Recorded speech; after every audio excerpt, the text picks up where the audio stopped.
Fox Sports. We are Black Hawk. We are Minnesota.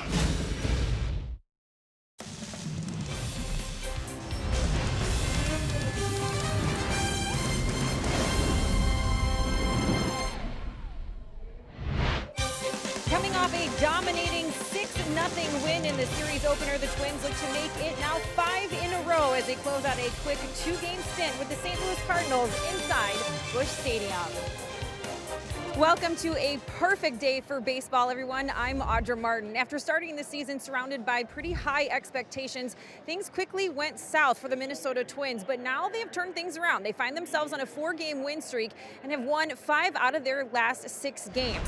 It's been some impressive baseball, and what's most encouraging about this stretch is that everyone is chipping in. The bats have produced nearly 6 runs a game. Starting pitchers have gone at least 6 innings in 4 straight games, and the bullpen has kept them in position to win.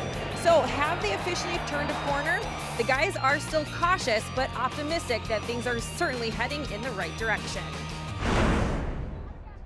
I mean, just the way we've, won them, I guess, whether we've been ahead and kept the lead or come back and from down late and to win, all those things are impressive. But at the end of the day, like I said, it doesn't matter, just win. I think the fact that we took a look at where we were, what we needed to work on, and we put in the hard work. The hitters have, the pitchers have, and we're starting to come together and pitching well and hitting well in the same games, which is a really good sign. To make it 5 in a row won't be easy for the Twins. They have to face Carlos Martinez, who's off to a fantastic start for St. Louis. Dick Bramer and Torrey Hunter have more on the Cardinals' ace next.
Downtown St. Louis. He'll make the start for the Minnesota Twins here against his boyhood team. Carlos Martinez, well, the Twins are just another team in his way. He might be on his way to a Cy Young season here in St. Louis.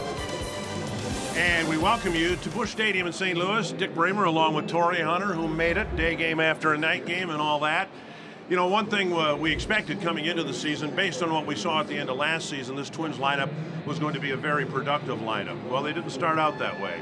And then they lost Byron Buxton and Miguel Sano. But now, over the last few games, we're starting to see what we saw last year in the last 2 months. Yeah, these guys have been swinging the bats pretty well the last couple games. They've been having a lot of plate coverage and driving a lot of runs in. These guys have been swinging with power, man. They're just leaving that Chicago series, coming to the St. Louis series. You know, hitting the ball, timely hits. They've been getting a lot of timely hits, hitting the ball with power. And those clutch hits, to me, they're shortening their swings up, and they're using the whole field. And I think that's something that James Rowson has been preaching on and harping on. And I think these guys are listening. They're putting it into play. Boy, do they have their hands full here today. Carlos Martinez has the lowest earned run average in the National League, and he gives up runs one at a time, one per game at a time. Yeah, he's pretty impressive. I had a chance to face him in the past when he was younger, and he was filthy. His ball moves all over the place. His slider, it breaks many inches, and his two-seamer breaks just as much. And I think you just have to be patient on him, man, because he gives up a lot of walks, but he's been filthy with runners in scoring position. I think they're 1 for 40 opponents, or 1 for 40 off of him in runners in scoring position. So he's been doing a lot of great things on that mound. We got to make sure we get pitches up and drive him out of the park. This will be the second time that Jake Odorizzi has pitched against the Cardinals here in St. Louis. A little jittery the first time. We'll see how he fares here the second time as he hopes to prolong a Twins road winning streak here in St. Louis.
Connecting you to the power of the digital world. By Sanford Orthopedics and Sports Medicine for the everyday competitor in all of us. And by Northland Ford. Visit buyfordnow.com and your local Northland Ford dealer today. The Twins are hoping a quick trip to St. Louis turns into 2 quick wins inside Busch Stadium. Last night was the first time in team history that the Twins were able to keep the Cardinals completely off the scoreboard. They'll try to do the same today behind a guy who once considered himself a huge St. Louis Cardinals fan. Jake Odorizzi grew up just about a half hour outside of St. Louis in a small town called Highland, Illinois. Today is the 3rd time he'll pitch in this ballpark, likely in front of hundreds of people from his hometown who always come out in droves to support a guy who won their town a high school state championship 10 years ago. But it's always special to come back to a place, watched many a game in the stands as a kid. It's kind of familiar now though, so it's kind of lost the nervousness, the nerves that go along with it. It's just a game I have to go out and compete and do my job now. Once the first pitch gets underway, you get that first out. I think that's the toughest part when you're in a situation like this, just getting the first one out of the way. Once you get that, it's baseball again. But that first one can be a tough one if you're struggling a little bit. But it's been good. It's like I said, it's always nice to come play here, and it's always great to play in front of the fans here as well. They'll cheer on good baseball for the away team if they're doing well. So you don't get that in a lot of places. We get a lot of profanity other places. Pitching has been great. The bats are on a roll, and the Twins now look to keep their hot streak alive against one of the hottest teams in baseball. First pitch between the Twins and Cardinals is coming your way next.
The best atmosphere I've played in a regular season game. Just good baseball fans. Probably the best fan base in baseball. The fans are phenomenal. If you're a visitor and you throw a good game or you have a good inning, they'll stand up, they'll applaud you. They appreciate good baseball. I'm sure they want the Cardinals to win, but as long as they see a good game, they're happy. Well, some of us have whatever it takes to go up to the arch and look down. Some of us don't have that. It's a beautiful, beautiful. Really? Did you just stick me right there? Look at those people. Are those people in there? Yes, yes, and they're taking pictures through the glass panels down below. Ah, man. You know, what was said about the St. Louis fans, I think we saw in evidence last night. Jake Odorizzi talked about it. A couple of the Twins in that segment just talked about it. You know, Eddie Rosario goes back and takes a 2-run home run away from Dexter Fowler, and the round of applause from Cardinal fans was audible. I mean, they lost a 2-run home run on that play, but they appreciated the play by the Twins left fielder. So it is true what they say about the fans here in St. Louis. They just love good baseball. True baseball fans. They love a good game.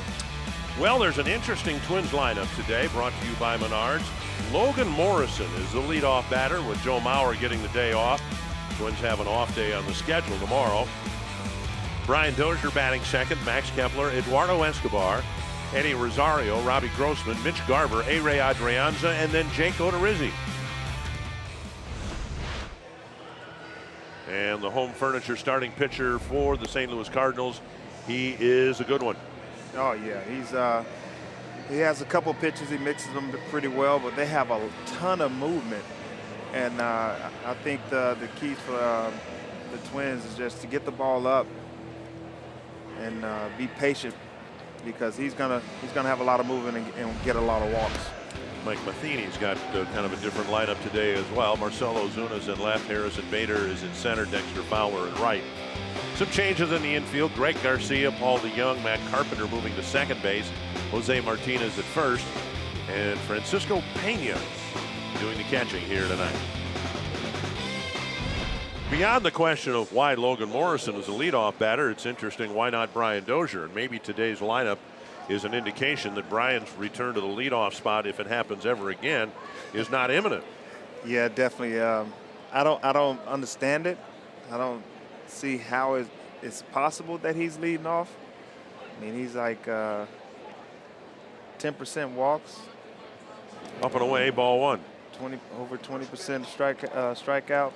I don't understand it, but it's good to try to get him going. Maybe get some more fastballs and get some pitches that he can drive. When he comes around for the fifth at bat and hits a home run in the ninth inning, we'll know why. There you go. There's a strike, 1-1. Molly's such a smart manager, man. He's a very intelligent manager. He's played the game. He was an intelligent player when he played. So trust me, he has a plan. 1-1 to Logan Morrison. Dozier and Kepler will follow. A high pop up to the right side. DeYoung, the shortstop, makes the play one away. He's just not your typical leadoff guy. A guy like this guy today, you got to make him work, because his ball moves all over the place. And he only saw 2 pitches right there, and now Dozier's coming up. He only seen 2 pitches. Morrison popped up, and that's kind of the rut that Brian's found himself in. A lot of pop-ups. And we'll see how he handles Martinez here. Dozier's going to click, man. I remember, was it 2016? He had a rough first half and came back and hit 40-plus home runs. Pitches up, ball one. And last year, too, Brian didn't really get it going until the last couple months of the season. Right.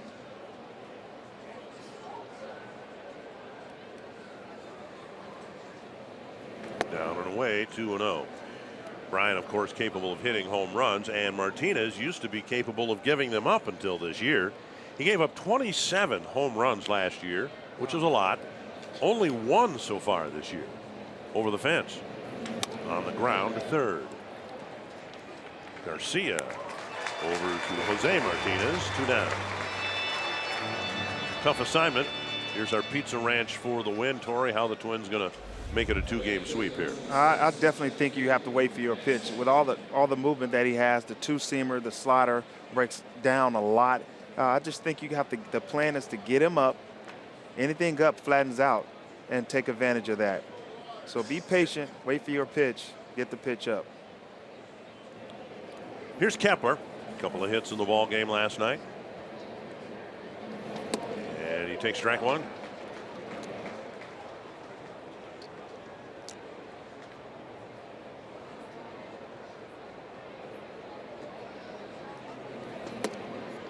Strike 2.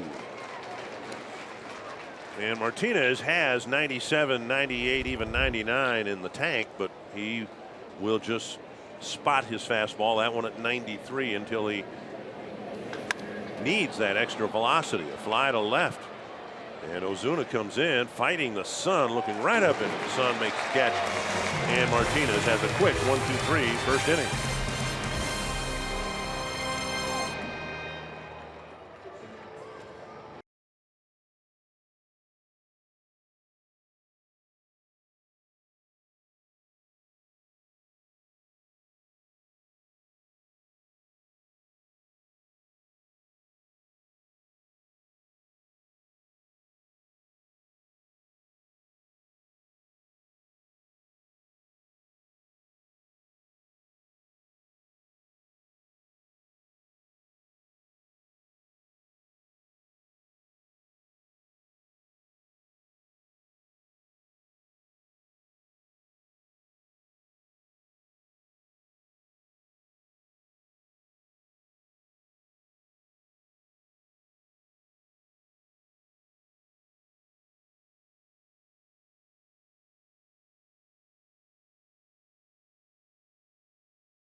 hasn't really clicked yet, and he's had to deal with a lot of injuries. What Major League manager hasn't had to deal with a lot of injuries this year. Here's the Cardinal batting order brought to you by Menards. Matt Carpenter, Paul DeYoung, Jose Martinez, Marcell Ozuna, Dexter Fowler, Harrison Bader, Greg Garcia, Francisco Pena, and Carlos Martinez. And the home furniture starting pitcher for the Twins, Jake Odorizzi, has done this drill before. He grew up a Cardinal fan, has made a couple of prior starts here in this ballpark, and he's hoping that this start will be the best of the three. Pretty sure he has a lot of family members and friends that came to the game today to see him start. So I'm pretty sure he's pumped up. Give him a show. And as he said, after the first pitch, it just becomes another ball game, and so we'll hope that that's the case. Odorizzi's pitched fairly well. He's been steady for the Twins. And he delivers strike one to Carpenter. Carpenter off to a slow start, as those numbers state. Yeah, I've seen Carpenter, the way they have the shift. He must have been pulling the ball a lot more. Just one man on the left side. Up and away, 1-1. When he was going well and he was making all-star and playing well 2 and 3 years ago, he was actually hitting the ball all over the field. But lately, he's actually been pulling the ball, and that shift has been crushing him lately. Over the inside corner says Tim Timmons, and it's 1-2. Odorizzi started the game, the only game the Twins have lost in the last 6. Twins gave him a big early lead, and it kind of got away from the Twins, and they ended up losing that opening game in Chicago. 1-2. Swing and a foul off the mask of Garver. Because the Twin starters have done better, the bullpen has done better, and as a result, the Twins team ERA is decreasing, and it now rests in the middle third in the American League instead of the very bottom, which was the case a week ago. I think the pitching staff and the hitters, they're actually, toning it down a little bit. I guess coming from Puerto Rico, bad weather, days off, you kind of lose your rhythm as a hitter for sure. But I think pitchers go through the same as we do. And I think these guys are starting to get in the rhythm, and they came back home into their division, and they played a lot better baseball. 1-2.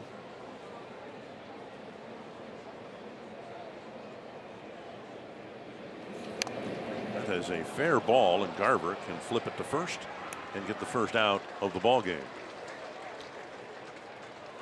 Northland Ford defense for the Twins. Eddie Rosario is in left, Max Kepler in center, Robbie Grossman in right. Escobar, Adrianza, Dozier, Morris in the infielders, and it's Garver's turn to catch, with Bobby Wilson catching last night. Well, just getting back to what you were talking about regarding rhythm and routine, and we heard it when the Twins had that disjointed month of April, a lot of off days built in anyway, and then you had 4 postponements and all that.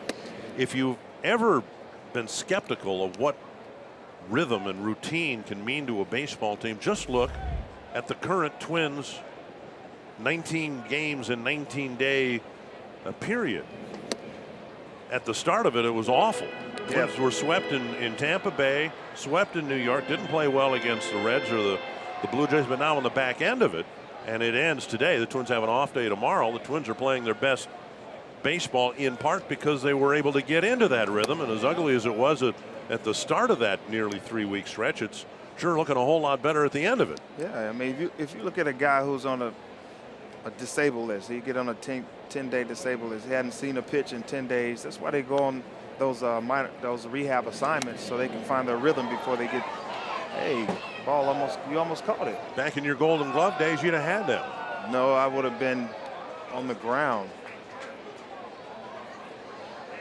2-2 to DeYoung. I would have fallen over. Gotten a rug burn. Yeah. DeYoung, 3 of the 4 hits last night for the Cardinals. And he takes up 3-2.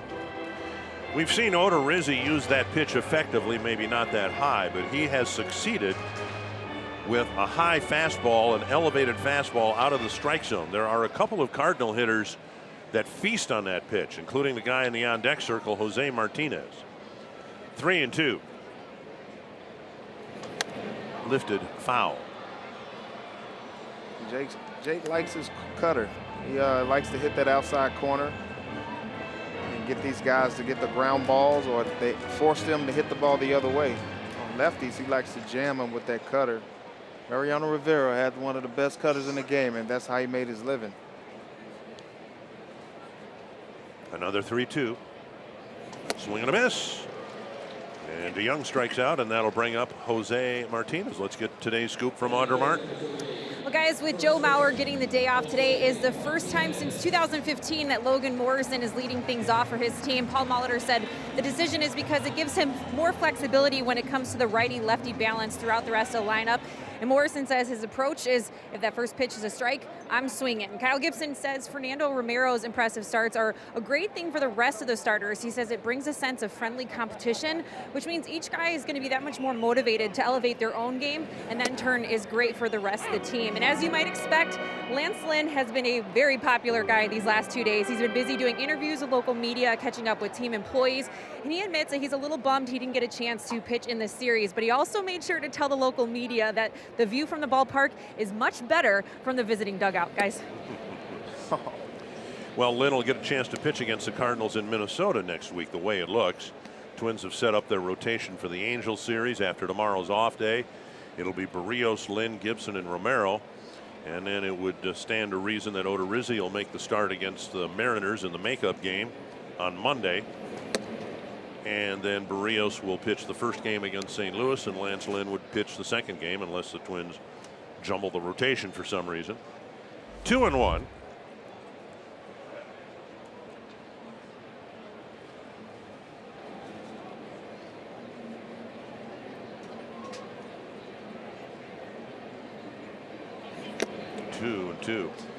Mentioned Martinez, one of those guys that has really done well with that elevated fastball. So has Marcelo Ozuna. Mike Matheny's done his due diligence. He's got Martinez in the lineup hitting third and Ozuna hitting fourth. Jake Odorizzi is more of a fly ball pitcher, and he has a lot of guys in that lineup. If he gets the ball up, they can hit some fly balls and hit them out the park. And Martinez is one of them. Had a chance to see him in spring training, man. He hit the ball hard. This guy? Yeah. And Mike Matheny right there. Had a chance to play against him when he played. Gold glove catcher. 2-2 to Jose Martinez.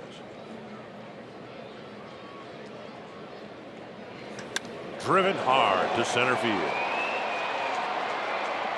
Gone, a home run.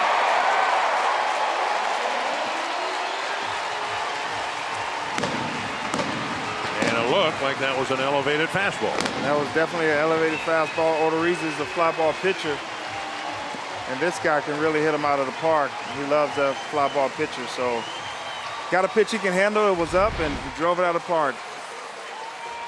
Here's a fastball. It's up. Like I said earlier, he's a fly ball pitcher, and Martinez is a strong kid, long and wiry. He has leverage and hit it out the park. Where Odorizzi has succeeded this year was elevating the fastball even higher than the one he threw. Martinez up out of the strike zone. That one was pretty much right down the middle, center up. 410 feet, fourth home run for Martinez, and today the Cardinals get the first lead. Here is Ozuna.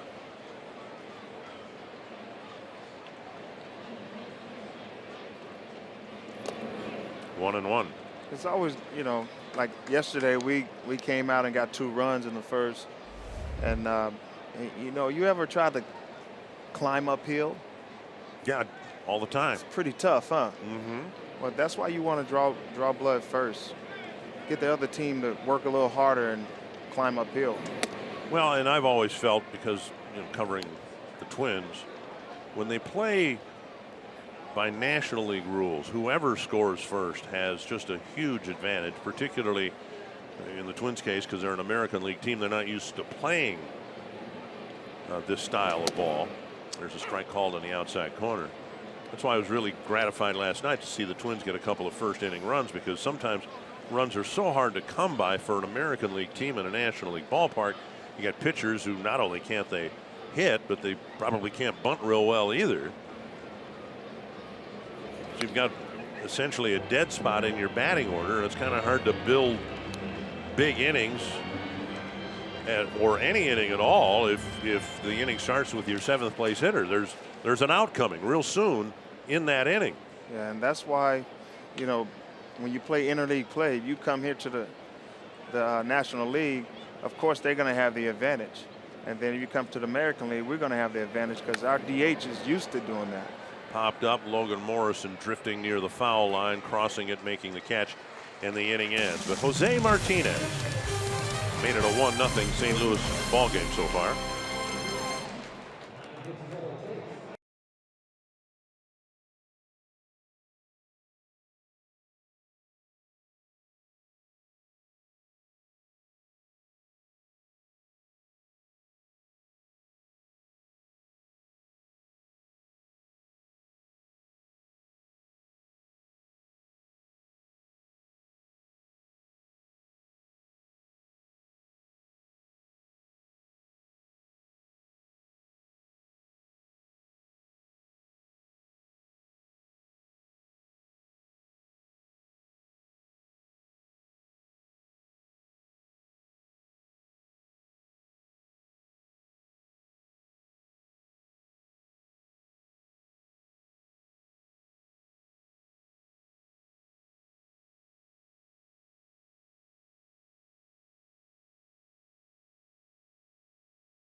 Give Carlos a 1-0 early lead. And it'll be the middle of the Twins lineup: Eduardo Escobar, Eddie Rosario, and Robbie Grossman here in the second. After the game, the Twins fly to California.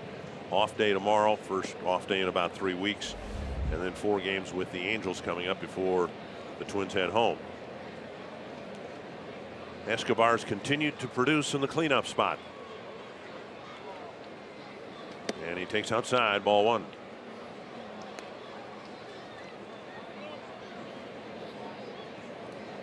Yes. And Escobar, what's he getting? Oh, getting rid of the sunglasses. Yeah, sometimes you can't see. It's like a little glare coming off your glasses. You want to wear them to take away the glare, but sometimes you just can't see. Over the inside corner, 1-1. Sun is directly behind Escobar.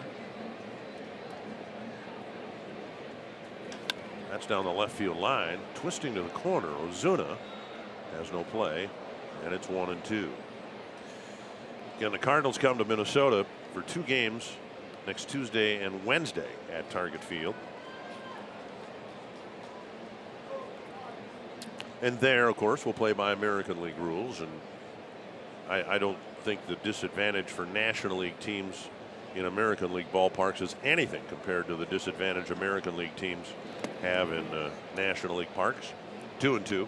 Yeah, you got some guys over there chomping at the bits to be the DH. Well, you think Jose Martinez isn't looking forward to just, taking his swings in one of those games next week? I mean, these guys are hitters, man, so they're excited to go to the National League, but we're not excited to go to the National League. Tap to the right side. Jose Martinez will flip to Carlos, 1 away. And that'll bring up Eddie Rosario in today's Dairy Queen combination. Eddie Rosario's been in the middle of a lot of things, and he's been a really good all-around player for a long time. Offensively, we talked about, but maybe the play of the game came when he was in the field.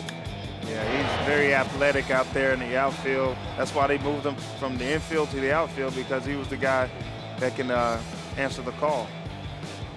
He said it was the first time he'd ever robbed a home run last night. Said it felt good. Oh, yes. It's the best feeling in the world. See, I've known you, I knew Kirby Puckett, I know Byron Buxton. You guys always say it, oh, it feels so much better to rob a home run than hitting one. You're taking something away from someone. You know? Yeah. I know, that's not nice. It's the best feeling in the world to take a home run. You're robbing them for free. No? There's no consequences. You actually get praised for thievery. 1-1 to Rosario. There's a drive to right. First Twins hit. And he just barrels up so many pitches. And he's aboard with one out. He is hot. And that'll bring up Robbie Grossman, who was hot last night, picking up 3 hits. That's a nice pick. Tuck those hands in and stay short and sweet. Got the foot down and was able to get that ball down the right field line. Got a 9-game hitting streak. And it has been done with damage. Doubles, home runs. And Martinez now pitching from the stretch for the first time.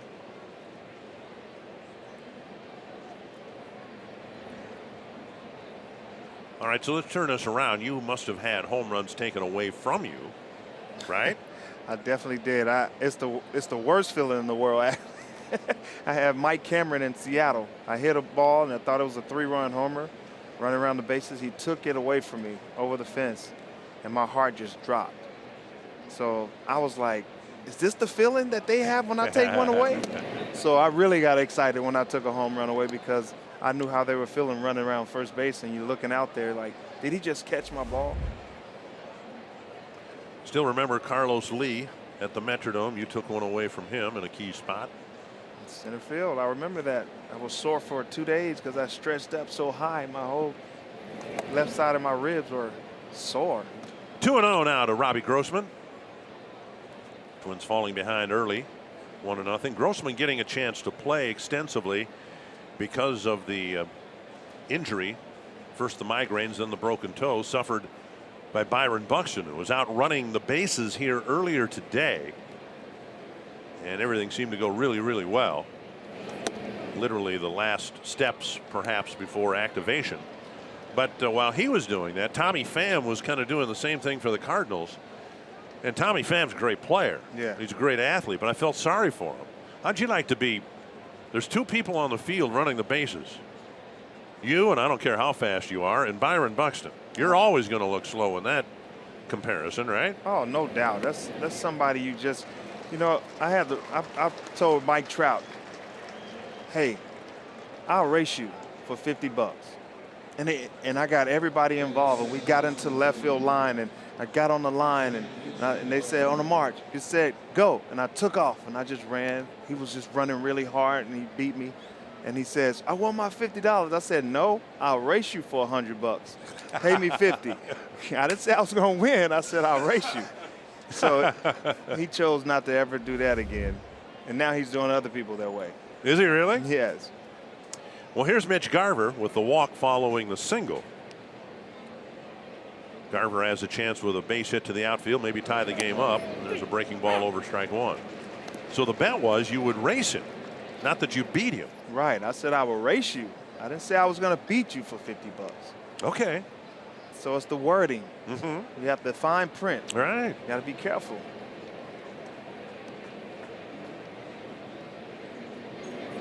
And that breaking ball missed, 1-1.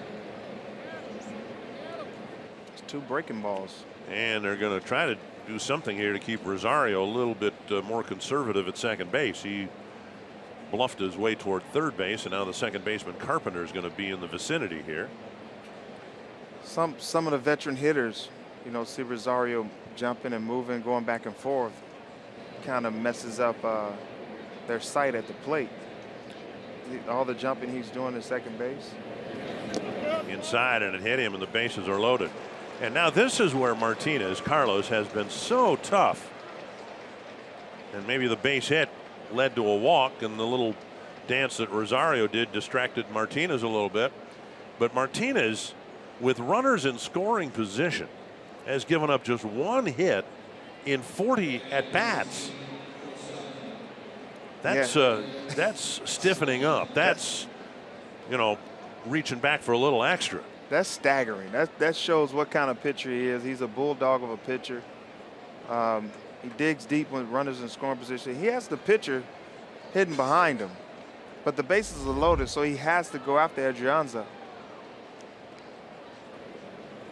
Adrianza swings and misses.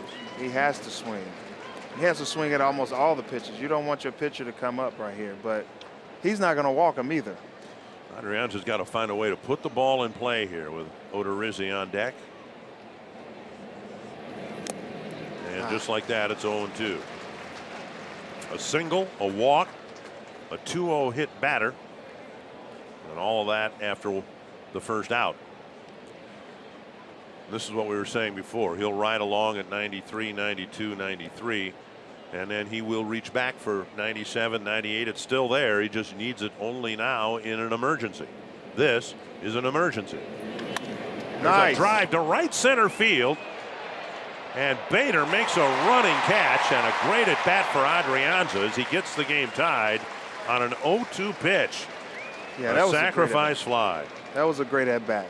He just got a pitch he can handle. It was a slider out over the plate.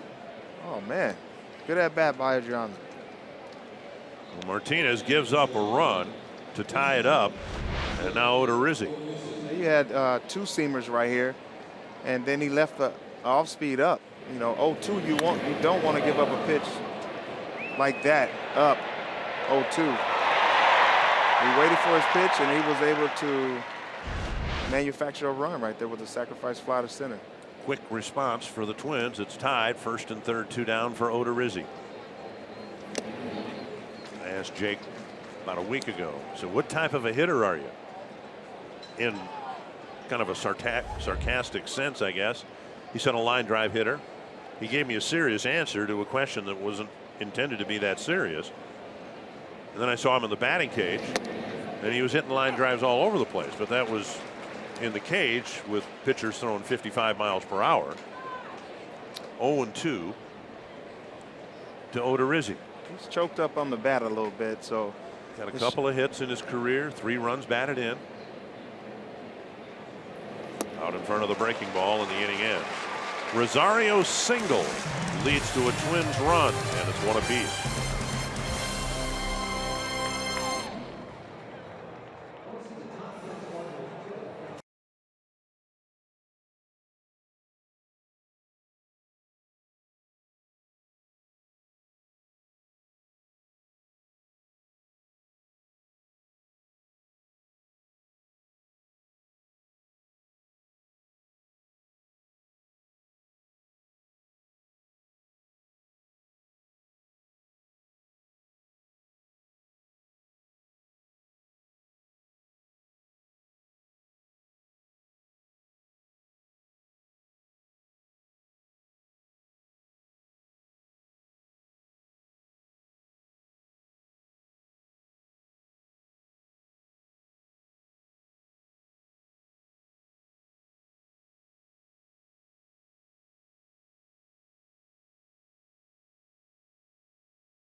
game in Oakland with a double. And from there, finished going 6 for 6 with 4 singles, a double, and a towering home run. Now he's the 70th player in history to go 6 for 6 in a game, but he's the first Astros hitter to ever do it in a 9-inning game. Houston went on to stomp the A's 16-2, thanks in large part to that great night from Springer, guys. He's your guy, George Springer, right? You played catch with him in New Britain when he was just a kid, and you were a developing outfielder in the Twin system? Yeah, he was 8 years old, and I was playing catch with him, and I always wonder where he went, what he did in his life. And now, 2013, Bo Porter called me over and said, I want you to meet George Springer. This guy's 6'3", first-round pick, had 40 home runs in the minors, and it was him. Dexter Fowler will lead off the second against Jake Odorizzi. You got a connection with Matt Carpenter. You talked a little bit about that last night. Yeah, we worked out together a long time in Prosper, Texas. Strike one to Fowler, and then Bader and Garcia. Fowler off to a slow start. Hit the walk-off home run here 2 nights ago. Almost hit a first-inning home run last night. And Odorizzi again with a quality strike, and it's 0-2. He's throwing him a lot of cuts, fastballs, and sliders. As Dexter lately has been more of a fly ball hitter. Doesn't really like to hit the ball on the ground. Has a ton of speed, so I don't understand why. Pitch is up.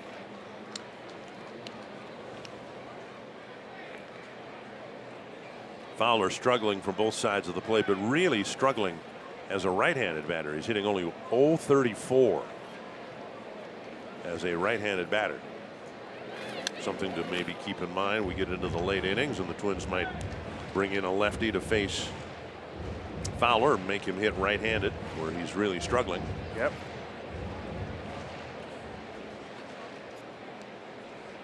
I'm pretty sure Molitor has that in his memory bank.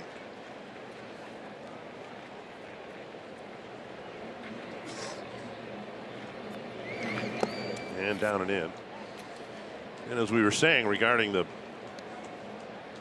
Cardinal lineup, we think Jose Martinez is in the lineup in part because he's had success against high fastballs this year. He's handled them well, and he handled one in the first inning. Scouting reports and preparation for a manager and a coaching staff is so much more detailed now than it used to be. With an off-speed pitch, Fowler strikes out, 1 away. Would you have enjoyed, and you did a little bit of it toward the end of your career as a right fielder, but would you have enjoyed all the outfield shifting that we see? The shifts tend to be, we focus a lot on the infield, but the outfielders do an awful lot too. Would you have enjoyed that, or would you have preferred to just kind of play your center field and move a little bit right or left on hunch or whim? Well, we actually have meetings before every game in the outfield about where we're going to play a guy. And then as the game go on, you kind of make your adjustments on how our pitchers are pitching this guy and how he's making the changes in his swing. And if you see a change, then you have to kind of make the adjustment according to the pitcher. But we do have a standard way of playing each hitter, and we had meetings about that. So but you did 15, 20 years ago too? Yeah, we had it. I had cards in my back pocket. Did you I would really? pull them out? Yeah. And, Jerry White was pretty good at that, and we played different guys different ways. And they're doing the same thing that we did in the past. Here's Bader. Pop up right side. Morrison looks like he'll get another chance. 2 down.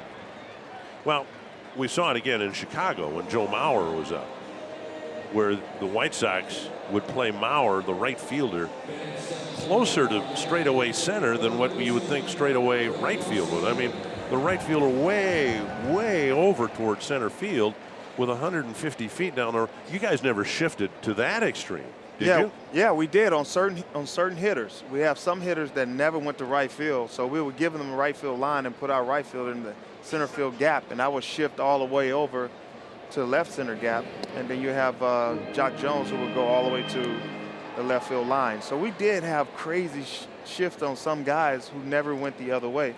We always had their spreadsheet of what they did in their last 70 at bats. Right. But the infield never shifts the way they do now. Not that much. We did have shifts.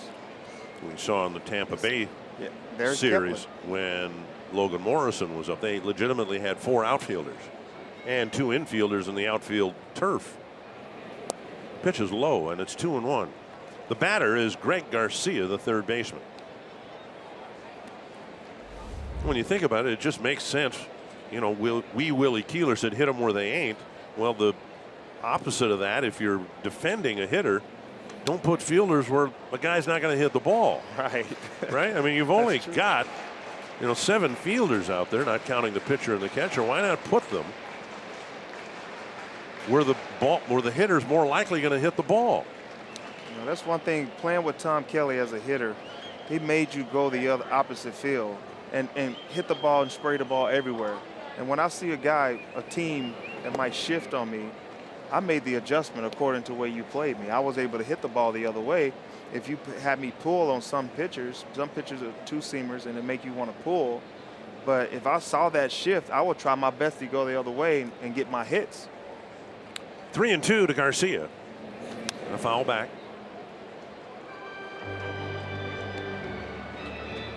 So you kind of force the hitter to make an adjustment and hope that your pitcher can make the pitch that's required of him, so that shift can be successful. Yeah, it really still starts out on the mound. If the pitcher can't command his pitches and pitch to a certain location, all the shifting in the world is going to backfire at you. Now a 2-out walk to Garcia, and Pena will come to the plate. Pena, the son of former All-Star Tony Pena, who was a longtime catcher here in St. Louis, infamously in Twins history. Of course, he was the catcher for the '87 Cardinals that lost to the Twins in the World Series. Did he have another son? It was a shortstop with the Royals. A shortstop, and then they converted him to a pitcher. And then because he had just a tremendous arm, as Tony Sr. had, and they converted it into a pitcher, and he never quite made it. Right. Strike 1 to Francisco Pena.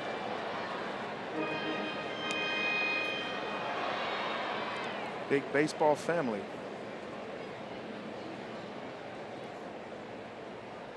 Well, you've got a big baseball family. Your son Torrey Jr. is doing well in the Angel system, right?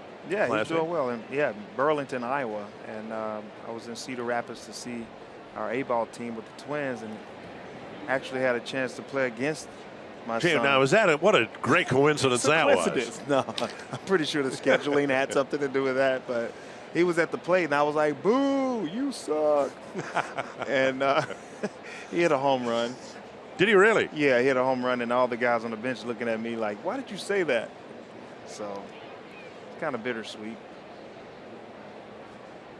1 strike to Pena. There goes the runner. Pitches outside, and from his knees, Garver throws and got him. Wow. Speaking of Tony Pena, Mitch Garver threw him out from his knees. Cardinals may take a look at it. The original call is out, and Garcia is lingering around second base. Like he got in, but he might have. Oh, he was out. What a throw by Garver. Great call.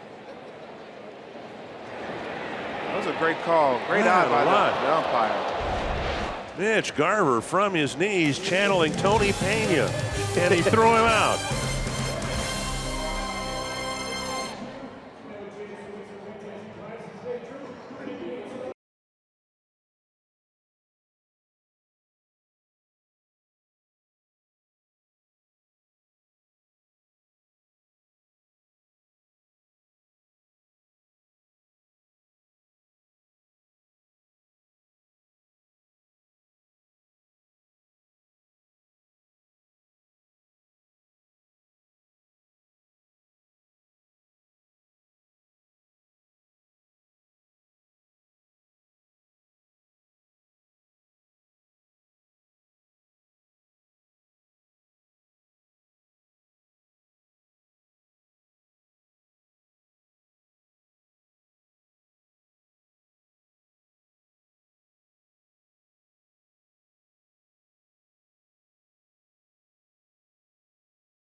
the third inning. Logan Morrison, the leadoff batter, and one of the reasons Paul Molitor put him there is he's looked a whole lot better at the plate lately. Oh yeah, he's been swinging the bat pretty well and coming up with some big hits. And had a nice clutch double the other day, and I mean, he's tattooing the ball. This guy he has 30 home runs in that swing, and it's going to take a little time.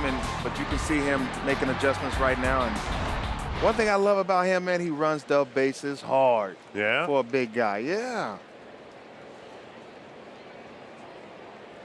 It'll be Morrison, Dozier, and Kepler in the Twins' third, facing Carlos Martinez.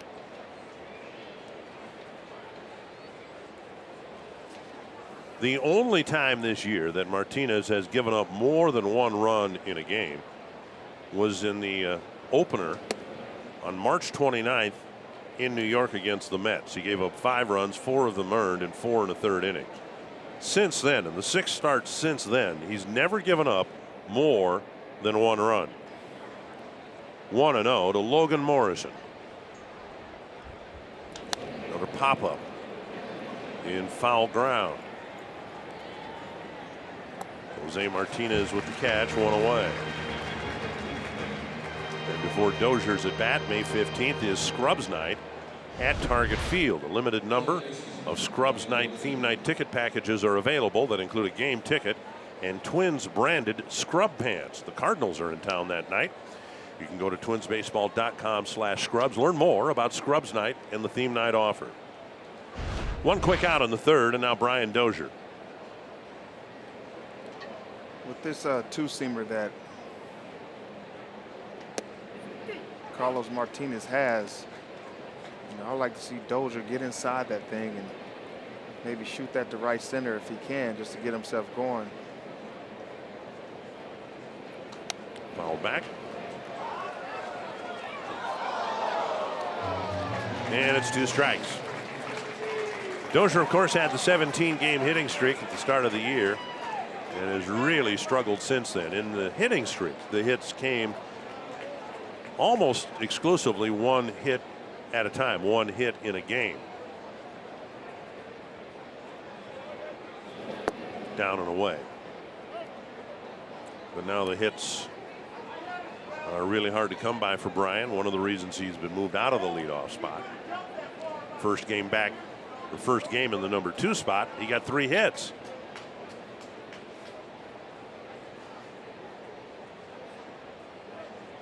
Sometimes, when the guy's struggling, you kind of try to shift his mindset, because when you're hitting fourth, you think you have to be a power hitter. When you're leading off, you think you have to be short and quick, and you're hitting at different spots in the lineup. It actually shifts your mindset.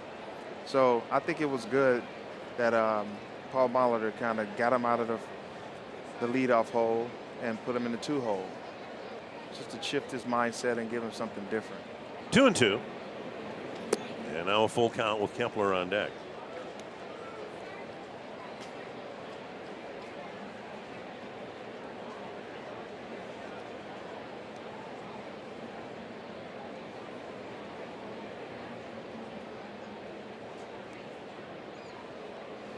Breaking ball got him.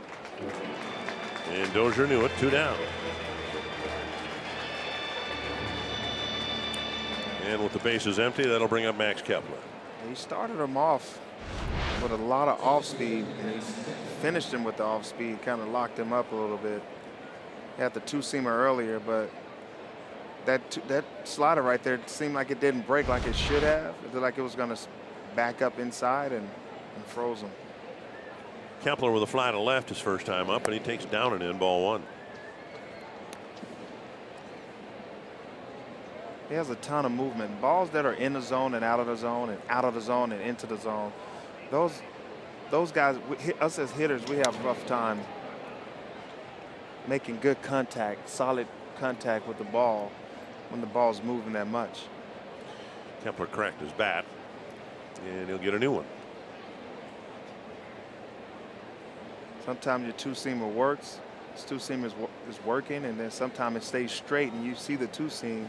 So you're swinging where you think it's going to be and blows your bat up, and I think that's what happened with Kepler right there.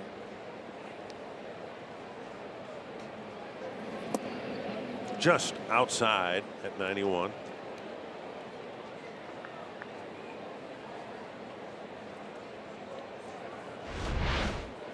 Pitcher's down and away.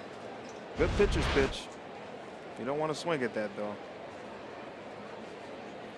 Checked his swing, and it's a called strike.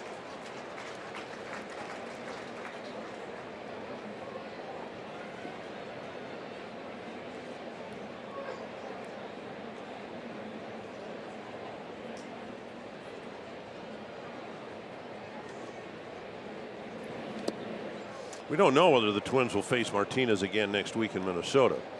The Cardinals have an off day tomorrow, then they go to San Diego for 4 games and then have an off day on Monday. So it is possible that the Cardinals will pitch Martinez again on Sunday, and they won't be pitching against the Twins at Target Field. It's also possible that they'll keep their rotation going, giving everybody an extra day or 2. And then Martinez will pitch. Kepler takes a walk with 2 down in the 3rd. Good AB by Kepler. And being patient right there and getting a pitch that he can handle, but he didn't, and able to draw a walk right there. Escobar hit a ground ball to Jose Martinez his first time up.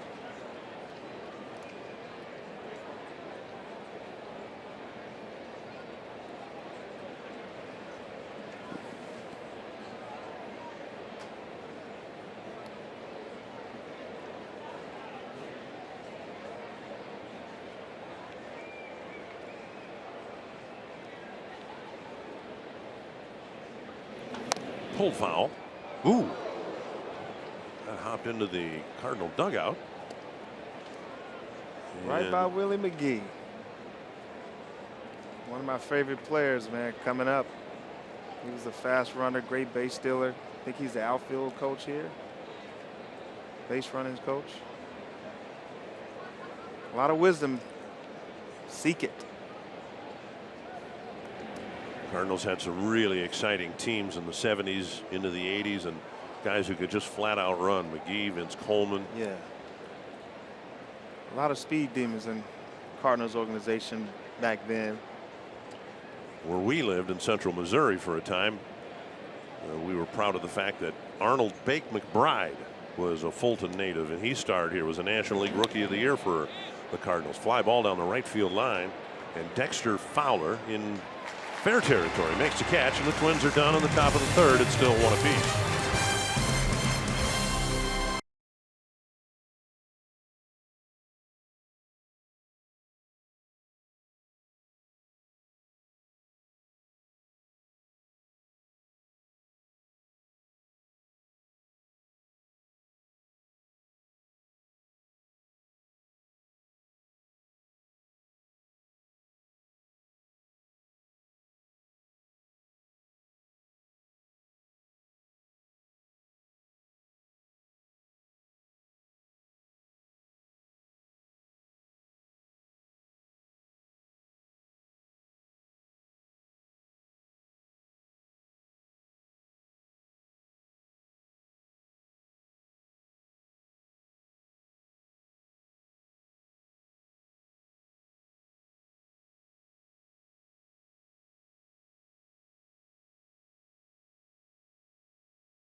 Signing Yu Darvish, but saying goodbye to Jake Arrieta.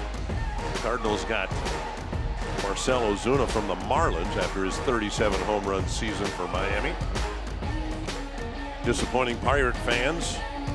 The McCutchen and Cole were both traded away from the Pirates, and the Brewers were buyers. Yelich from the Marlins, Kane as a free agent out of Kansas City, and so far the Cardinals are leading the division by a game over Milwaukee, by the Pirates, over the Pirates by 2, by the Cubs 2.5, and then they also ran the Reds. Here is Francisco Pena, and he fouls the first pitch back.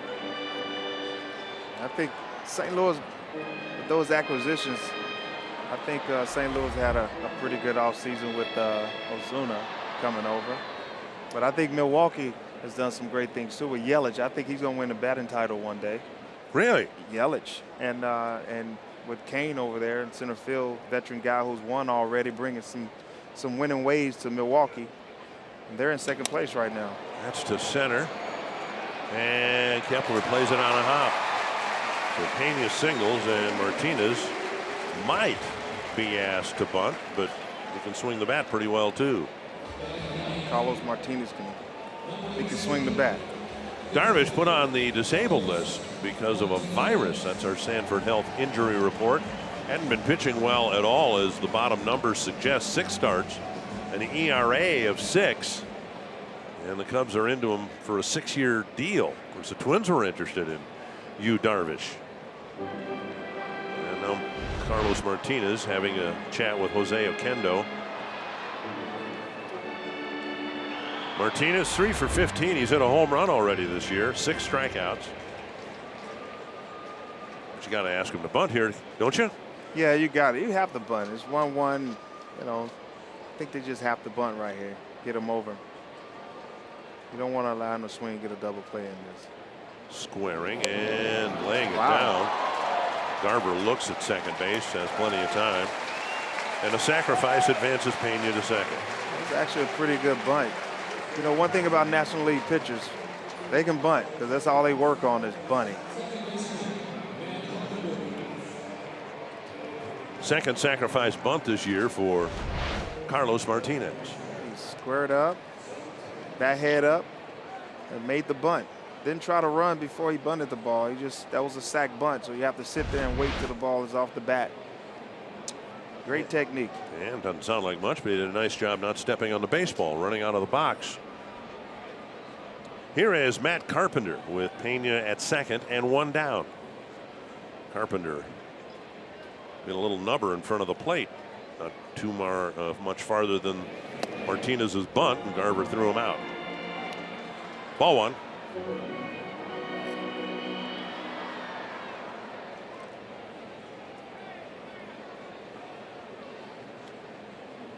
Odorizzi, as we said, big Cardinal fan growing up. In fact, he was here for Game 7 of the 2011 World Series that the Cardinals won.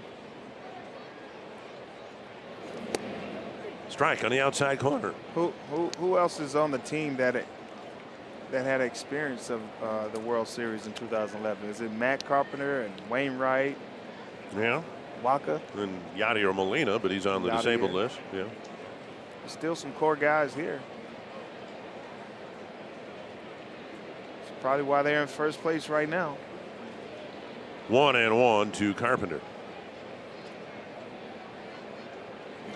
Big swing and a miss. 1-2. If you look at it, their pitching staff, and their relievers, and their bullpen, their pitching staff, their arms are good. Offensively, their numbers don't look so good, but they figure out a way to get it done. They always come through late in the game, late innings, and they get the job done. So these guys know how to win ball games. 1-2. Odorizzi could use a strikeout. And he misses 2-2.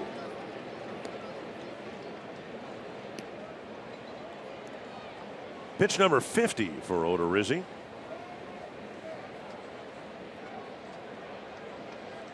Odorizzi is a guy that doesn't have that 95, 96 mile-an-hour fastball, so he has to manipulate and make his pitches and get you to chase and set up pitches. So he's going to waste a lot more pitches. And now 3-2. Well, you can allow him to throw more pitches as well because he doesn't throw that hard. He's more of a location pitcher, a finesse pitcher.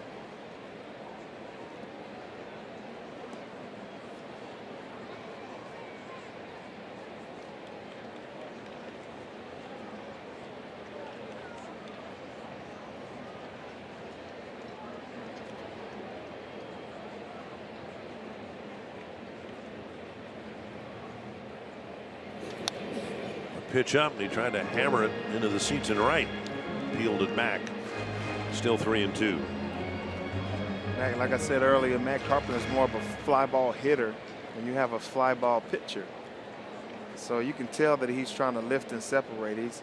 That last pitch right there, he fouled it off because he tried to get under the ball and he fouled it straight back.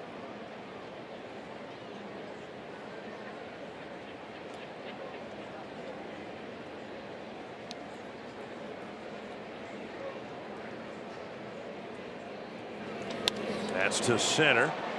And Kepler coming in to make the catch, out number 2. And that'll bring up DeYoung. Target Field has become a top choice for families in Twins territory celebrating birthdays, anniversaries, bachelorette parties, and family celebrations of all kinds. You can schedule your special event in a fully catered Target Field hospitality space available for groups of 16 to 250 plus. Learn more at twinsbaseball.com/groups or call 800-33-TWINS. Beautiful ballpark here in St. Louis, adjacent to where the old Busch Stadium was.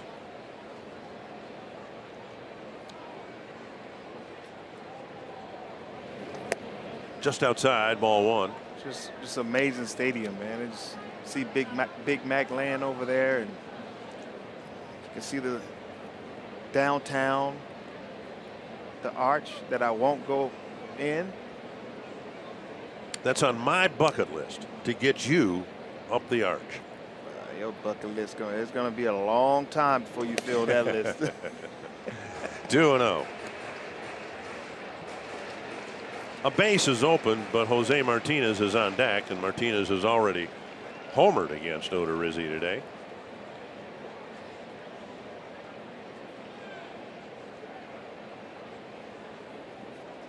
He hit a fastball out to center field last at bat. Well, no, that was Martinez. I think he ground ball. Foul back, 2-1.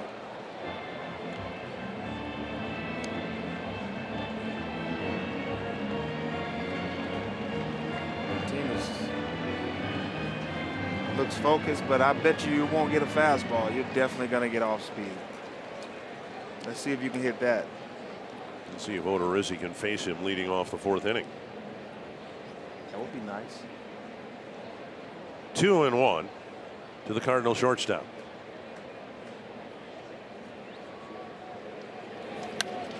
And another foul ball. See, that's the pitch right there, a high fastball.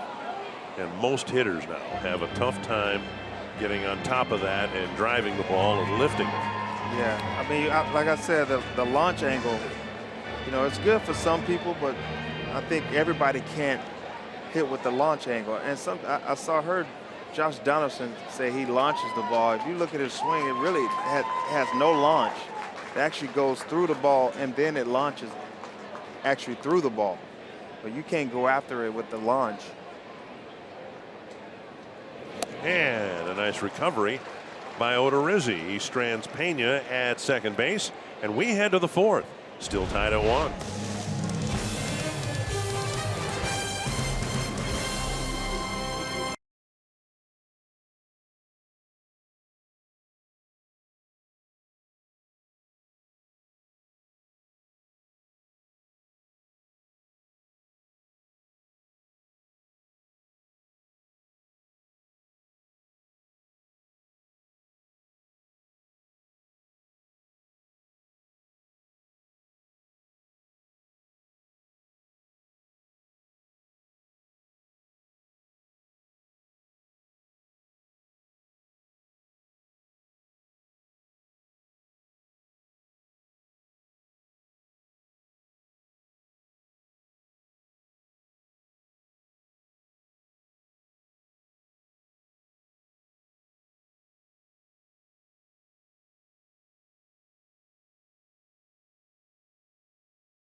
presented by Chevrolet, the #1 selling brand in the Twin Cities. And by Grand Casino. The best stories start here. You're afraid of heights. You probably wouldn't sit too well in that crane then either. They've got a little construction site adjacent to the ballpark. That's not for you either? No, can you imagine doing a broadcast from there? We, in your playing days, we would go out to left field at the Metrodome and do games. It was the worst place to do a ball game because you can't see. I don't think you can see anywhere in the Metrodome. Eddie Rosario will lead things off. Rosario, Grossman, and Garver here in the 4th inning against Carlos Martinez. Big swing and a miss. Very slow breaking ball, and strike 1.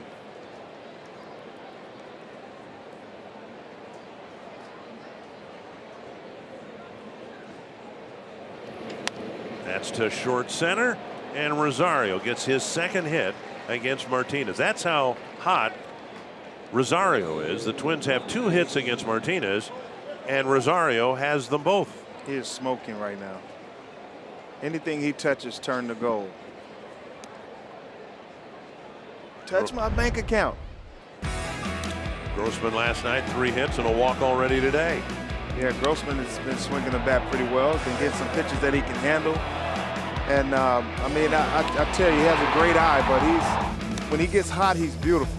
And I think he's on his way, and you're gonna see a better Grossman in the next couple of days. Squaring to bunt, taking ball 1. Garcia rushing in on to the infield grass.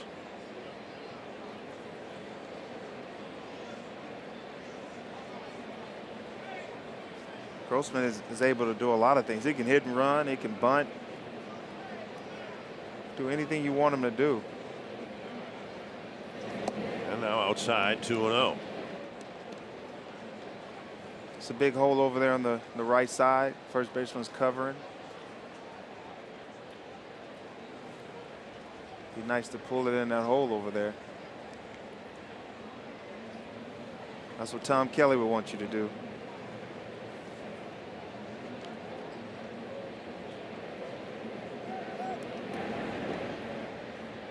And a check of Rosario.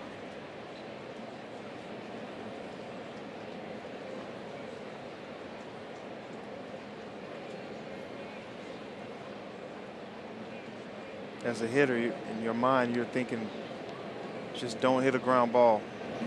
3-0, and Martinez has really had problems throwing Grossman strikes, in part because it's one of the few times he's had to pitch from the stretch. I guess he's not used to doing that. It might be a good thing. And an ERA of 1.40 and a very low opponent batting average. You're not used to doing this very often. And he misses 4 wide to Grossman. And the Twins, with nobody out, have runners at first and second in the 4th. Thursday on FS1, Brian Dozier and the Twins stormed to Anaheim for a big league showdown with 2 of the hottest players in baseball, Mike Trout and Shohei Ohtani. Catch the action Thursday at 9 on FS1 or stream it live on Fox Sports Go.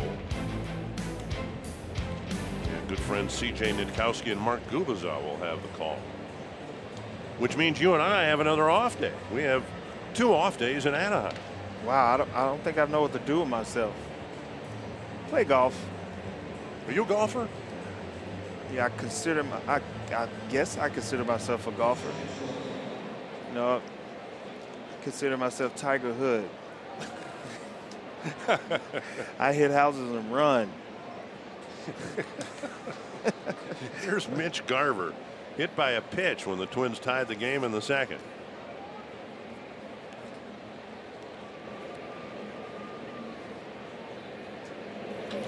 And a base hit to left. Nice. And the bases go. The ball gets by the left fielder Ozuna, and Rosario will score, and the Twins take the lead. Ozuna caught peeking, trying to pick up the ground ball. And Martinez, so stingy with runners in scoring position, has given up just his 2nd hit in 43 at-bats. He's got a nice little two-seamer, stays short and sweet, and hit it in the hole between third and short. Ozuna went down. I think he lifted his head up a little bit, and the ball got under his glove. Now Adrianza, who drove in the first run of the game, on an 0-2 pitch, Martinez gave him a breaking ball, and he lifted a sacrifice fly. Inside, ball one.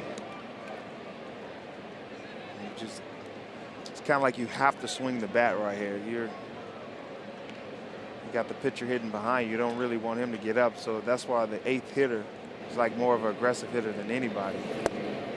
But you don't want him swinging at pitches out of the strike zone either. No, I think he's trying not to give him anything to hit because he knows he has to pitch it. They call it a free out. Well, if it is a free out, it might be the first out of the inning, the way Martinez is struggling here in the 4th. And he swung at what would have been ball 3, and it's 2-1. And they actually, the guy in the 8th hole, they actually teach you to swing and be aggressive no matter what.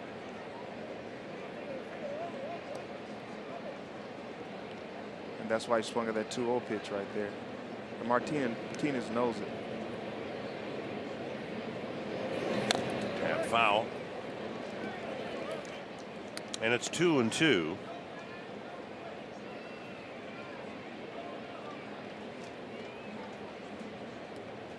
Adrianza driving in his 3rd run of the season in the 2nd inning. Odorizzi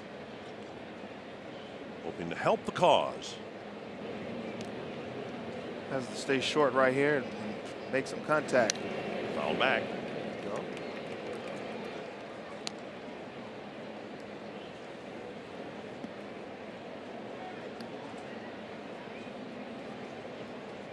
The game is so easy from up here. Way harder on the field. See what Adrianza can get done with 2 strikes in this at bat.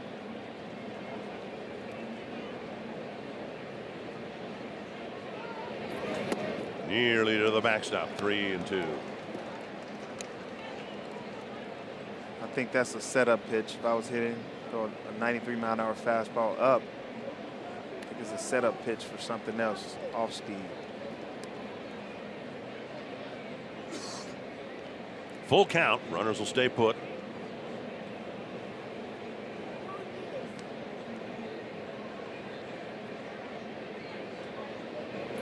And a drive to left center and hit fairly well. Ozuna has it measured, and the throw coming into third base.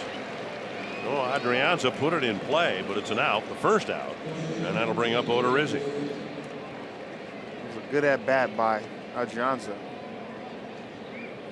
Odorizzi very likely going to be asked to bunt here, even with 1 out in the inning. Yeah, definitely. It's not fun against a pitcher of Martinez's caliber to be up there with 2 strikes, but Adrianza twice has been able to at least put the ball in play. Yeah, he put together some good at bats in his last 2 at bats. Jose Martinez at first, Garcia at third are in at the corners. Not a wealth of speed on the bases. Grossman with average speed at second, Garver at first. So if the bunt is put down, it needs to be put down well to advance the runners. And Grossman back at second. Just wanted to keep him at bay.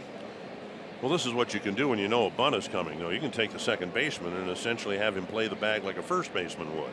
You know, John Lackett would throw a curveball in this situation to give his corner guys a chance to run in and field the ball. A slower pitch. Inside ball 1. And I thought that was pretty smart to throw a curveball in the situation when you have a slow curveball. The runner can't move. He can't move until that ball's on the ground. Right. But if you square, you have to wait a long time, and it's harder to bunt a curveball that's going down, a pitch that's going down, opposed to one that's going straight into your bat. So it actually works out for him. And I thought that was pretty smart. And he offered at it a strike. Not that you made a career bunting, but he's going to try to bunt the ball here to the third baseman, isn't he? Yes. Should. You see Martinez over there at first base charging. You almost have to get it to the third base side or deaden it around the grass, the edge of the grass in front of you. There you go. Great Beautiful bunt. Beautiful bunt by Odorizzi. And the second baseman, Carpenter, is able to scamper over and cover the bag. It is, as we said, with the second baseman holding the runner at second, it does involve a sprint for the second baseman to cover the bag. Yes, he did a good job of getting over there, but a great bunt by Jake Odorizzi. Put it in no man's land. Second and third now with 2 down, and Logan Morrison will try to deliver a hit to the outfield. The Twins have already taken the lead here in the fourth. Morrison's popped the ball up twice, once to the shortstop on the first base side of second base, and once in foul territory to the first baseman Martinez. Strike one. It's kind of the same situation we had in Chicago in the series finale, with the infield shift on the third baseman Garcia's 30 feet from the bag, which gives the runner an extra large lead. In Chicago, that runner was Joe Mauer, who played it beautifully to score the go-ahead run late in the ball game on Sunday.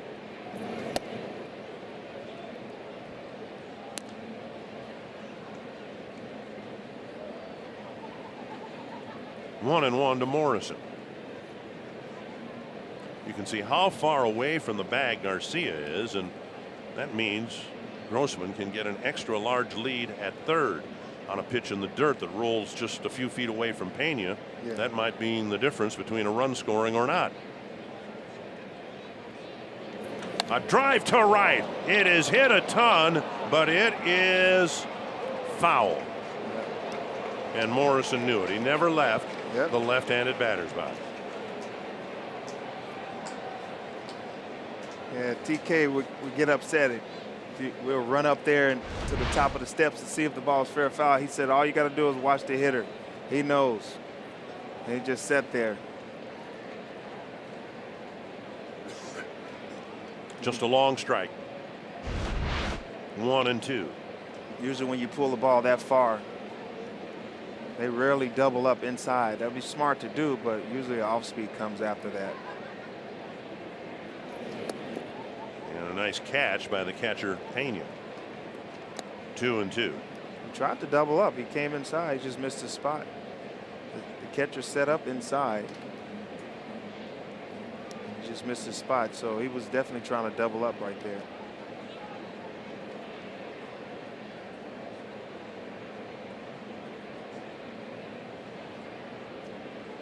Grossman again with his big lead off of third base.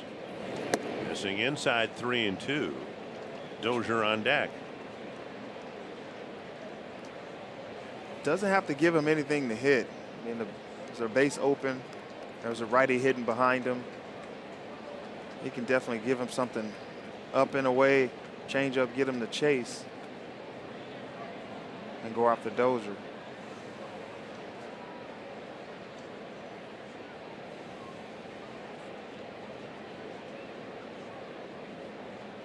Three and 2 to Logan Morrison.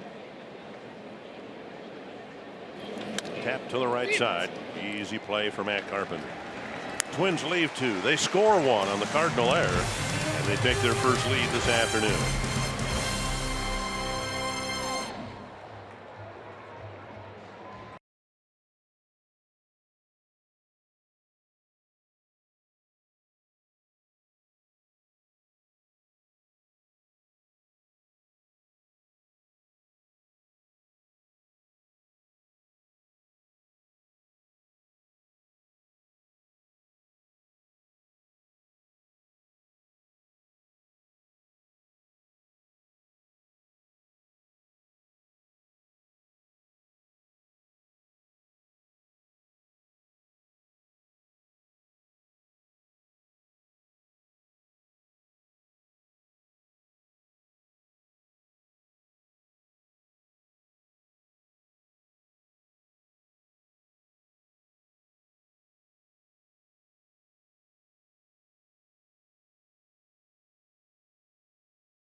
fans of the game, hoping the Twins can make it a 2-game sweep in less than 24 hours here in Busch Stadium and extend a road winning streak to 5 games.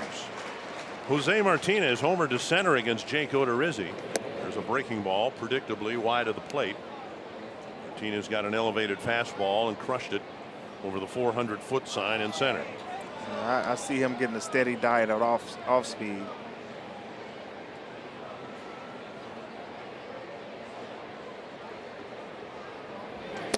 There's a slider on the outside corner. And just that he proved that he can hit a fastball out to center field. I just have to throw my fastball and maybe set up my slider, not throw it for a strike. There's another one on the outside corner. A foul ball, 1-2. Pitch up over the middle of the plate, and Martinez did what he has done with that pitch in the past. He got a fastball, 92-mile-an-hour fastball, had it up, elevated. He's a big power guy. Has some good numbers. But right now he has to prove that he can hit the off speed.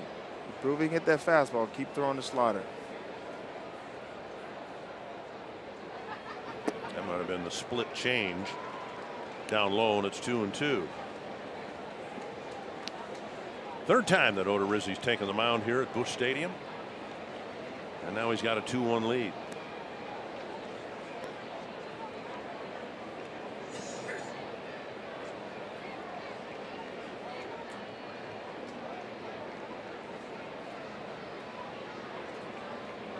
Doesn't want to give him a fastball. Guess you got to come up and in. Chin music. And now full count with Ozuna on deck.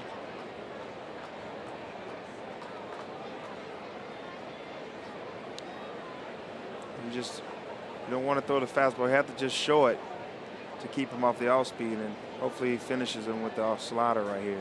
That's the call from Garver. Left it up. Ugh. And it was fouled back. Hanging slider. It's not good.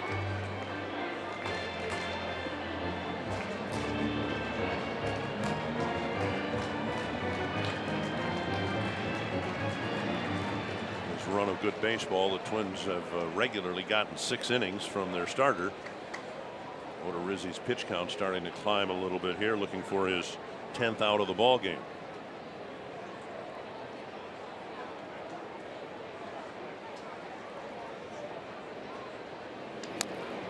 Split change is tapped foul. He's shown him one fastball, and that was up and in. And the intent might have been to do just that, show him the fastball, right? Right. You stand him up straight, but he's starting to foul his off speed up. Off. He's fouling off speed off. That means he's trying to make the adjustment to the off speed. Now you might be able to get that fastball in on him.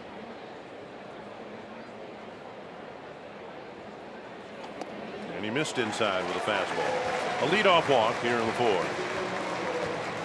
I think Garver wanted that pitch away, and he missed the spot inside. He missed by a lot. He had a sequence right here, and he was throwing a lot of off speed, and then he challenged him with the fastball up and in, and went back off speed away, and then missed the spot away and threw the 93-mile-an-hour fastball inside. Replay brought to you by Jeep, and now Ozuna, who fouled out to Morrison his first time up.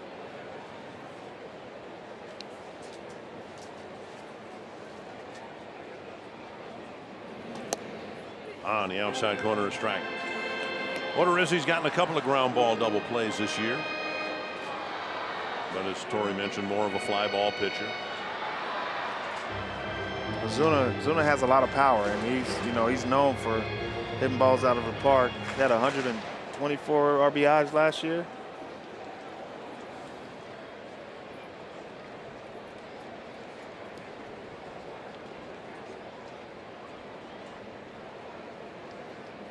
Swing and a foul. What an outfield the Marlins had last year. Stanton, Ozuna, Yelich. My goodness, and they're all gone. All gone. Derek Jeter went over there and changed everything.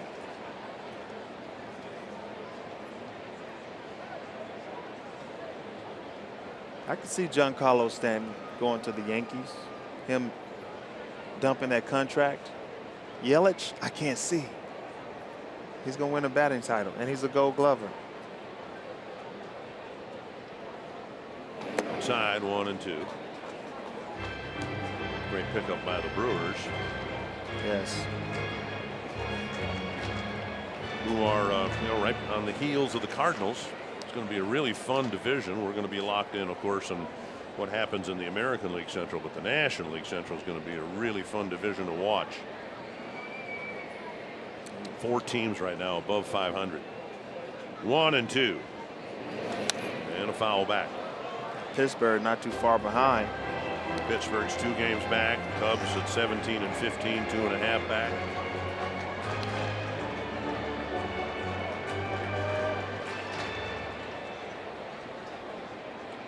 One and 2. Odorizzi trying to maintain a 2-1 Twins lead. He likes the fastball. Don't throw it. Stick with the slider. Popped up.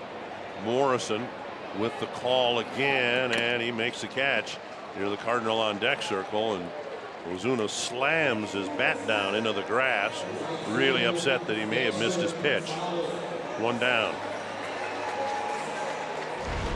Looking for a convenient ticket package that fits the demands of your busy schedule?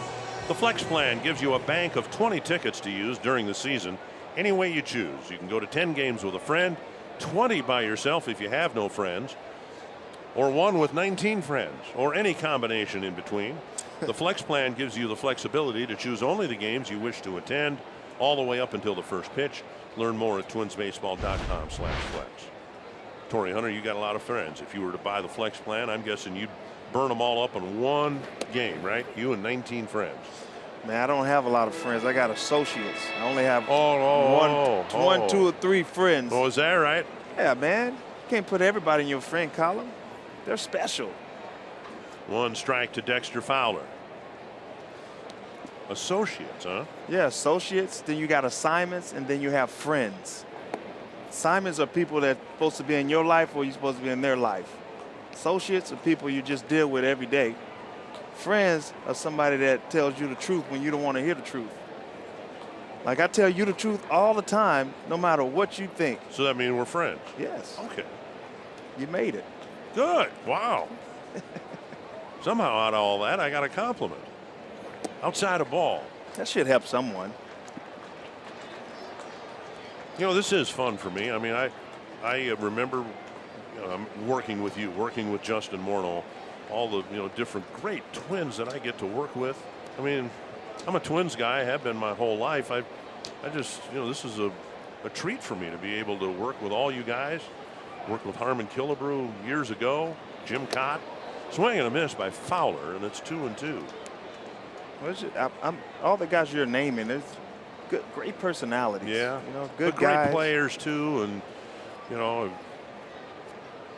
they did their jobs well on the field, but the character, the personality, that's the only way you can really work with somebody and have a good relationship with them if they have the character.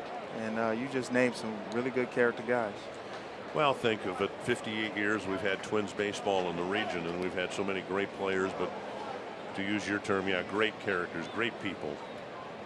It's been a great association. 2-2 to Fowler. Went down swinging his first time up.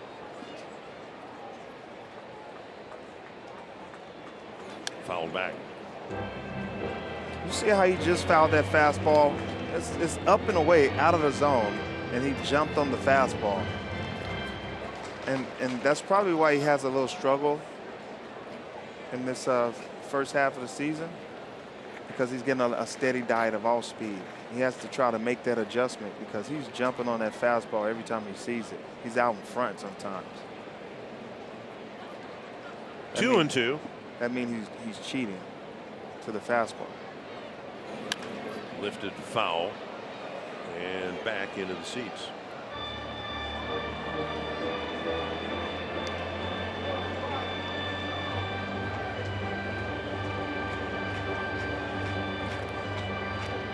mentioned the Twins have an off day tomorrow.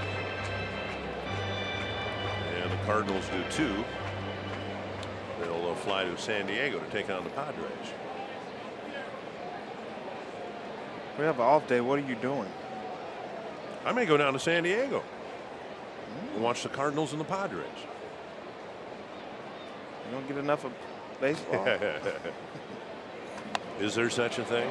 This could be a double play. No, Dozier with the catch. And slamming on the brakes and hustling back to the bag was Jose Martinez, 2 down. Well, that a great at bat for the pitcher there. He tied up a good hitter, Fowler, although he's slumping. He really tied him up and got him out weakly. I think he got him with a cut fastball, maybe a slider inside. Had a little movement and jammed him right there. Harrison Bader will bat now with the pitch count climbing toward 80. This guy really likes the fastball. He has a short swing. He's fast, short, and powerful. Popped up and backing out of play, strike 1. And again, he threw a pitch to Bader that he didn't dare throw Martinez and Ozuna. Yeah. That high fastball. Yeah, because they really hit the fastball. He's challenged Dexter Fowler and Bader right here with the fastball. But after that foul ball, usually when a hitter fouls a fastball straight back, the pitcher seems like the pitcher sees, oh, he's on my fastball. A breaking ball gets a swing and a miss.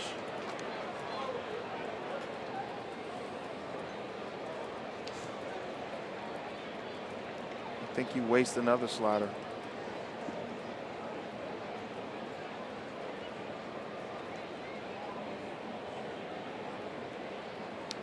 Oh, 0-2 to Bader.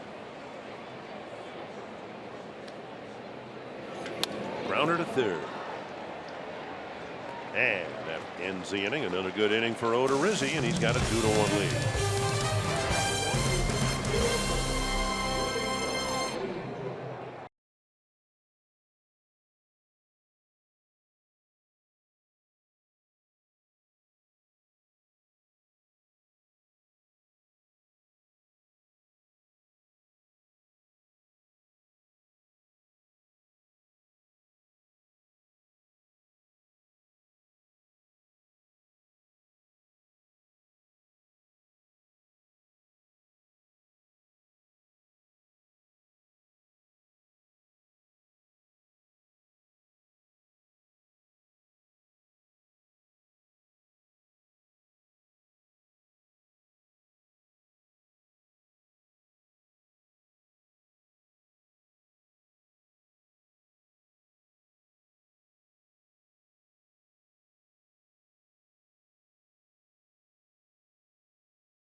For me, it really opened up my eyes. I mean, I was going to my very first big league spring training, the second year we worked out together, and I had so many questions, and he was there to answer and tell me how to work and give me the good and bad advice, saying, hey, don't you ever, those veterans, make sure you don't beat them in races, let them do their thing, all the important stuff that you need to know, and it was all very accurate and very helpful. Special bond between Matt Carpenter and Torrey Hunter.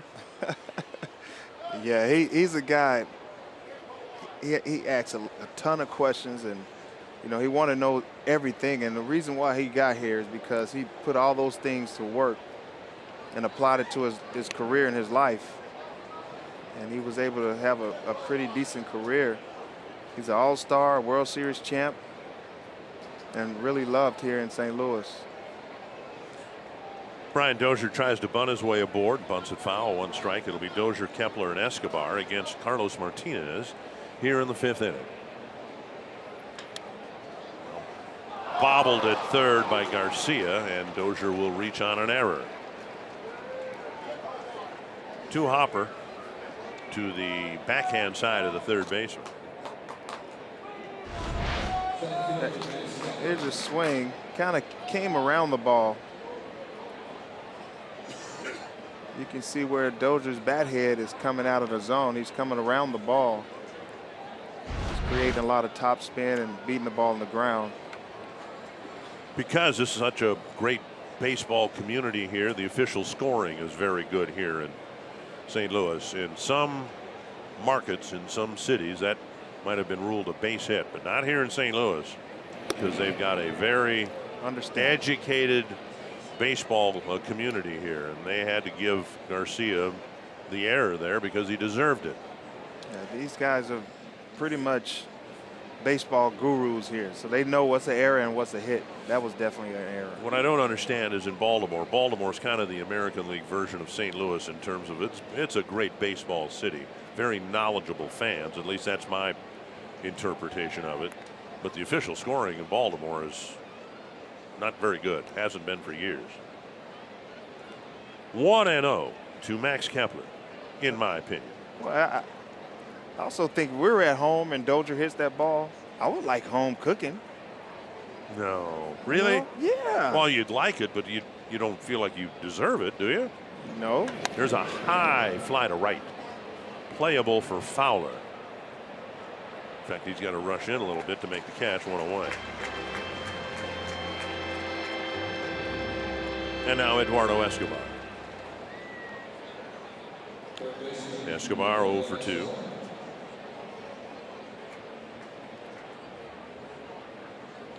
The Twins have a 2-1 lead. They only have 3 hits, 2 of them by Rosario. Now here in the 5th inning, trying to take advantage of the Garcia error. Well, let's see what Mighty Mouse is going to do. I think after 2 at-bats, he's going to make some kind of adjustment right here.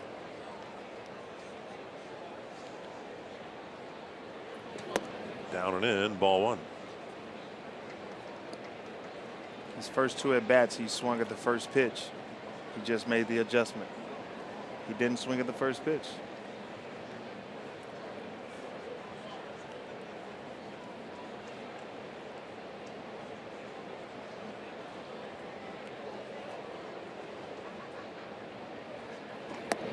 And he watches it all the way in and takes a strike.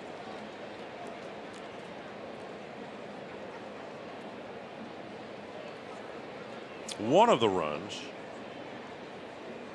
well, I don't know whether they ruled that earned or unearned yet.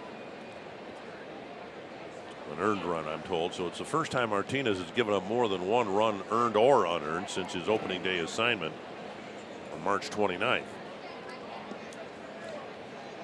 And the Twins, of course, looking for more. 75 pitches, as you see, for Carlos Martinez. This is a good time to hit and run. You know, in the major leagues, you don't see that much anymore, but it's a good time to hit and run right here. Outside, 2-1. This is the prototypical hit and run count here, 2-1. You know, something else you don't see anymore, pitch outs. What happened to the pitch out? Yeah, they really don't do that anymore. They don't want to waste the pitch. They call it a non-competitive pitch. Dozier doesn't go, and the pitch lifted to short left. Just barely on the outfield grass. DeYoung makes the play, 2 down.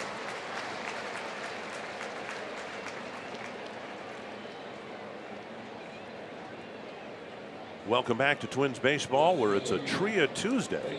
Tria, team physicians for the Minnesota Twins, with Audra Martin, Torrey Hunter, Dick Bramer here in St. Louis.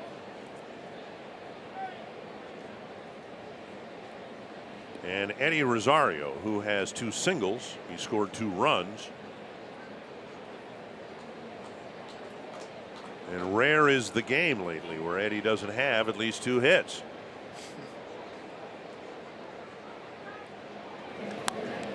fouled back. On the subject of hits, it was on this date in 1984, Kirby Puckett made his major league debut and got 4 hits in Anaheim against the Angels. And he kept swinging all the way to the Baseball Hall of Fame. 1 strike to Rosario, and now 2. Yeah, Kirby had that swing, man. When I got in 1993, 94, I was in big league camp, and I couldn't believe how hard this 5'9" guy was hitting the ball. He was hitting line drives out of the park. And he quickly became one of my favorite players in baseball and one of my biggest mentors.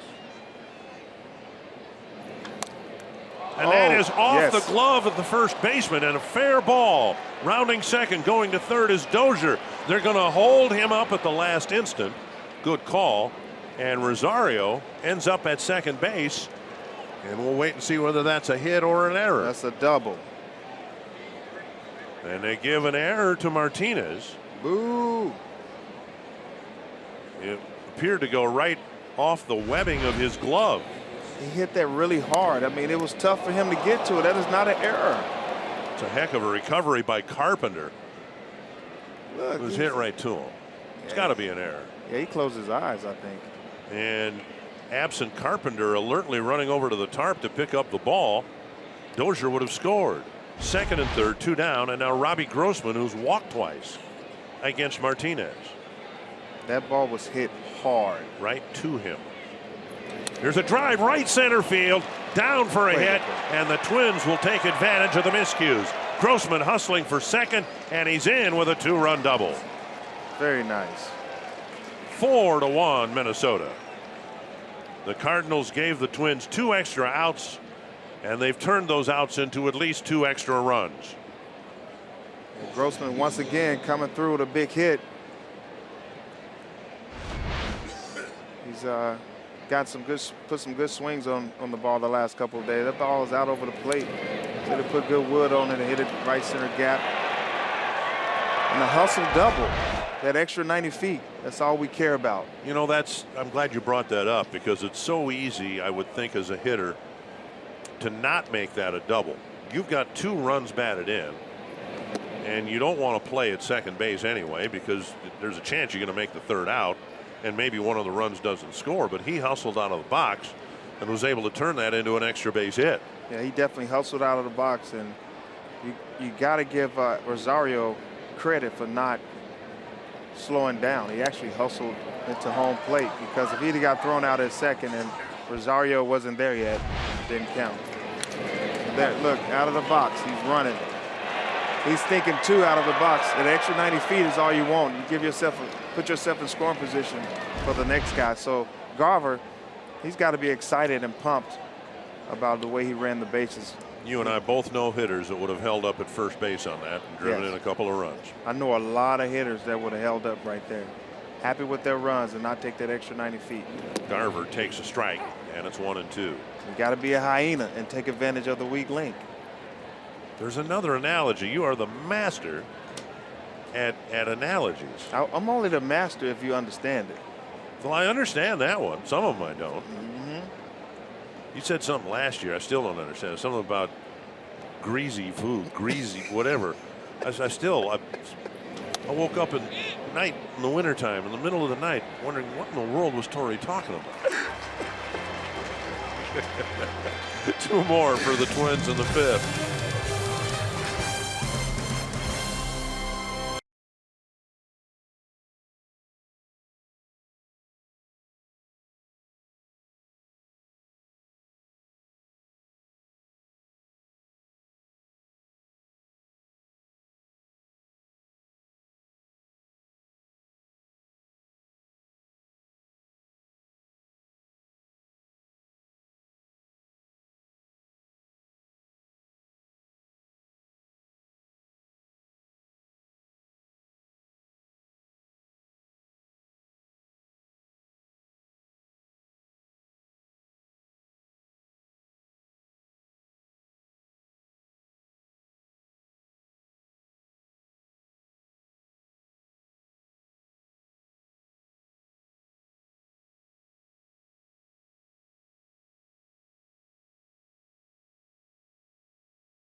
boys and girls clubs of the Twin Cities. Coming up Tuesday, June 5th, tickets are $75, and that includes a ticket to the Twins game. If you can't make it to the event, you can still make a difference in the lives of club kids. A donation of $5, $10, or $20 can provide meals, sports team registration, or literacy programming supplies during the summer. Tickets are on sale now at boysandgirls.org/kidsinthecity. Jake Odorizzi hopes to pitch about 200 innings for the Twins this year.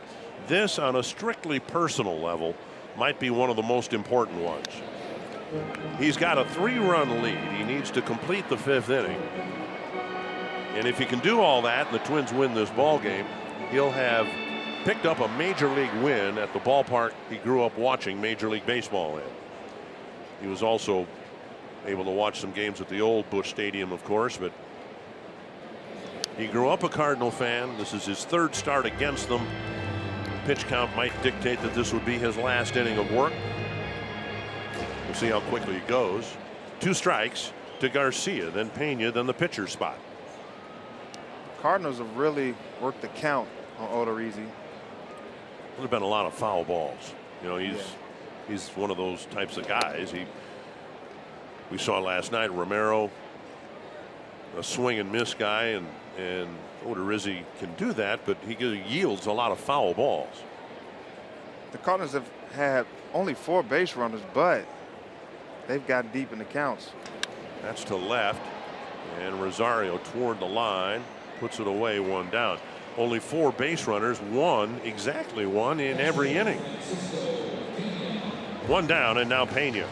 8 of the last 15 batters they faced has 6 pitches, at least 6 pitches. The quickest inning he's had has been 15 pitches. Sam Tuvalala is warming up, and Jed Jerko's in the on-deck circle for the Cardinals, with Martinez's spot due up next. Pena singled his first time up. Strike on the outside corner.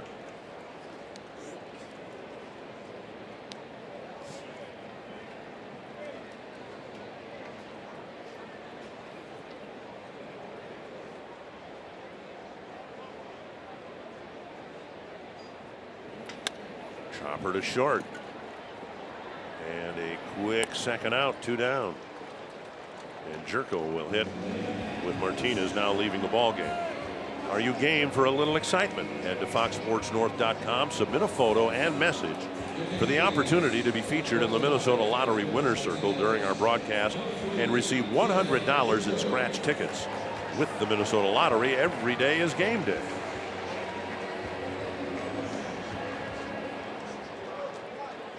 Jerko hitting with the bases empty, and Odorizzi hoping to wrap up this inning with just a handful of pitches here. Breaking ball, missing, down and away. It's amazing that when I was in the outfield and I saw that Carlos Martinez was out of the game, I'm actually screaming and yelling inside of me. I'm like, yes, he's out of the game. And with all that movement that he has, he's pretty nasty. Well, combination of things here. The 2 additional runs the Twins got made this plate appearance even more important. If it was a 2-1 game, maybe Martinez is still in the game. Right. 1-1, 2-1. And then the extra outs that the Twins got required Martinez to throw some extra pitches in the top of the 5th. He's had 3 walks and a couple of errors. Swing and a miss. He chases a high fastball. But you got to commend the Twins for coming up with big hits and taking advantage of the weak link. Those are my hyenas right now. No?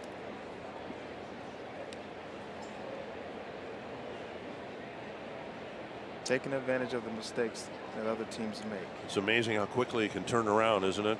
Yes. It wasn't that long ago the Twins were the teams making the mistakes, and other teams were pouncing on it, whether it was the Rays, the Yankees, whatever. And then just something happens, who knows what, and then you are, forgive me for saying this, you are the hunter rather than the hunted. How many times has somebody dropped that on you? Oh, yeah. You're the hunter, right? Yeah. Well, of course I am. It's my last name. Now you're the hunted. When you get hot, you become the hunted. 3-2 to Jed Jerko. Matt Carpenter on deck. It's crazy because Eddie Rosario is very hot, and I'm pretty sure everybody in Major League Baseball knows it. He becomes the hunted. To left center field, Rosario comes in to make the catch, and Odorizzi has a quick 1-2-3 fifth.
Military families.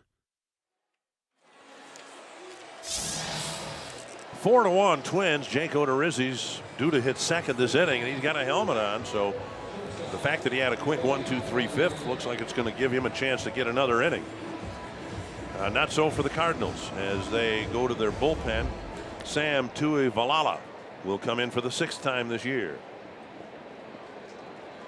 And he'll face Adrianza, apparently Odorizzi, and then Logan Morrison. 5 innings for Carlos Martinez, 4 runs, a couple of them earned. And the Twins really made him work. He ended up with 85 pitches, sometimes through no fault of his own, with 3 errors behind him. So the Cardinals not playing well behind their ace, and Twins taking advantage. Adrianza with a sacrifice fly and a fly to left, 1-0. And a foul. And the Cardinals dealing with some injuries. We mentioned Tommy Pham, not 100%, doing some running drills today. You're losing Yadier Molina for roughly a month, and losing him in the middle of an emotional series against the Cubs. And it's probably the same for you, Torrey Hunter, in your days with the Twins when it was the White Sox series. Those series, you're so emotionally high for those series. If you lose a player or two, sometimes the absence isn't felt until after that series is over with. I think that's the type of rivalry the Cardinals have with the Cubs right now. Oh yeah, you have so much. It's like a built-in rivalry. You know, for years they've been, the St. Louis Cardinals and Cubs, they've had a rivalry. And when you don't have, you know, Yadier and Wainwright and all the core guys in that lineup, you feel like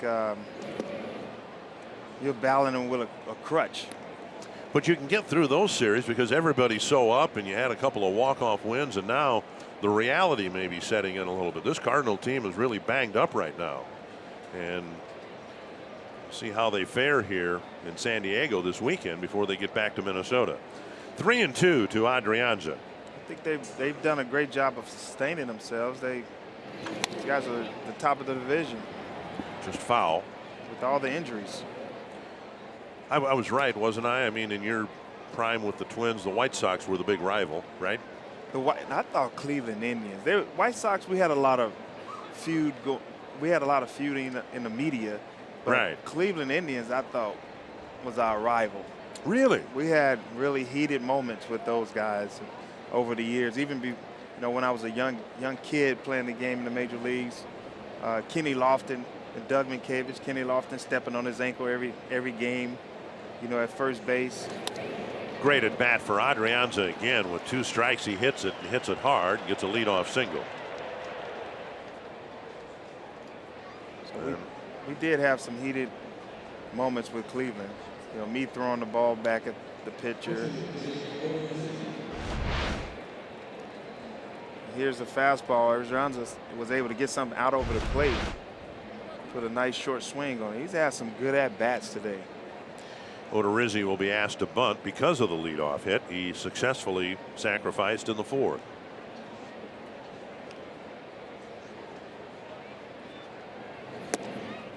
He takes outside, ball 1.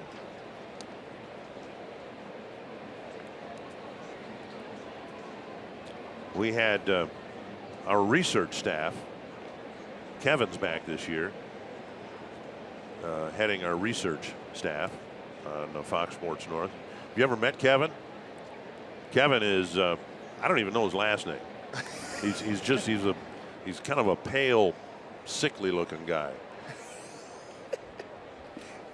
Pretty sure he's going to talk to you about that. He gets in his computer and he just researches all this stuff. Anyway, there are 3 teams in the American League whose pitchers have not hit a home run since the DH days started. Here goes Adrianza to second, and he will steal ahead of a throw from the Cardinal catcher Pena. I don't think he was paying attention. He saw something in his stretch.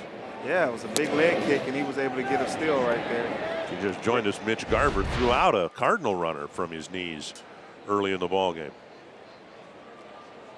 That bag right there was stolen off the pitcher, not the catcher. The pitcher showed something, and Jeff Smith must have seen it, and Adrianza took advantage of it.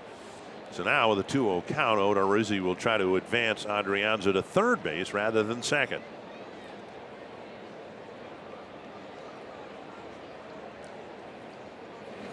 And again, he does a good job with the throw going to first. Odorizzi has pitched well here today. He also has dropped down 2 very nice sacrifice bunts. It's always good when you can advance that base runner that extra 90 feet. Odorizzi has done a great job. He's helping himself, actually. So Adrianza at third, and now it'll be Morrison's job to bring him in through a drawn-in infield.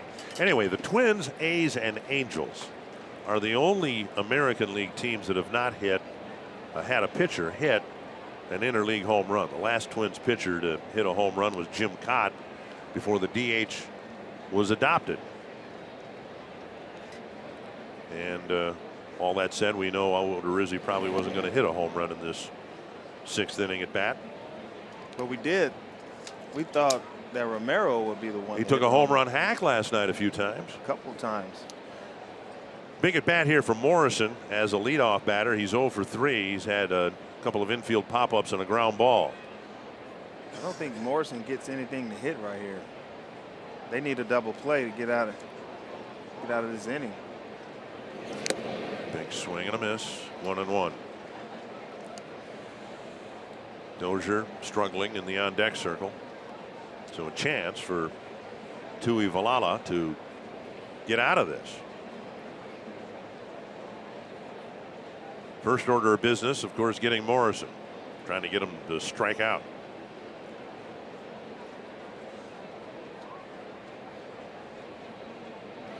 Scalded to right. And Morrison will drive in Adrianza. The Twins had at least one more here in the 6th.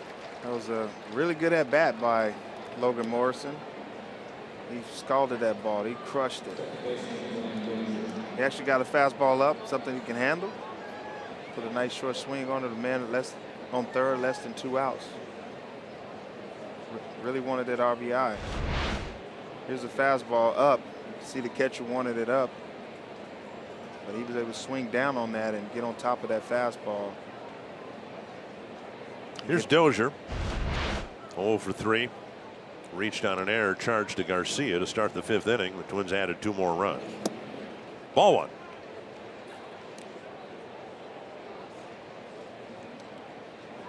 Look at a big hole in the right field side. Second baseman is almost behind second base. First baseman is covering, so there's a lot of hits over there.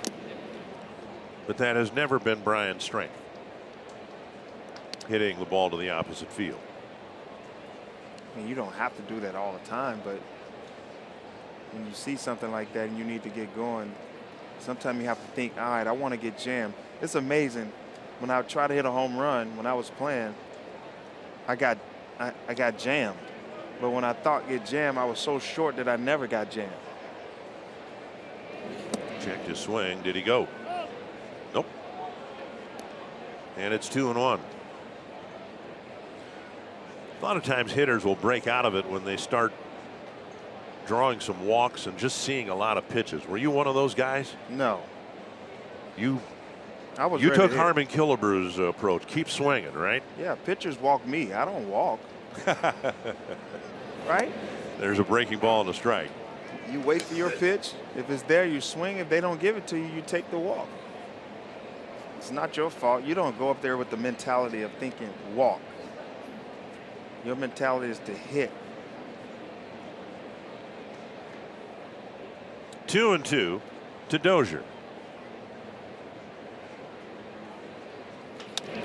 Tapper to third. And an inning-ending double play. But the Twins work Adrianza around. A stolen base, a sacrifice by the pitcher, and the Twins had a run in the 6th.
Menards. Save big money on all your home improvement needs at Menards.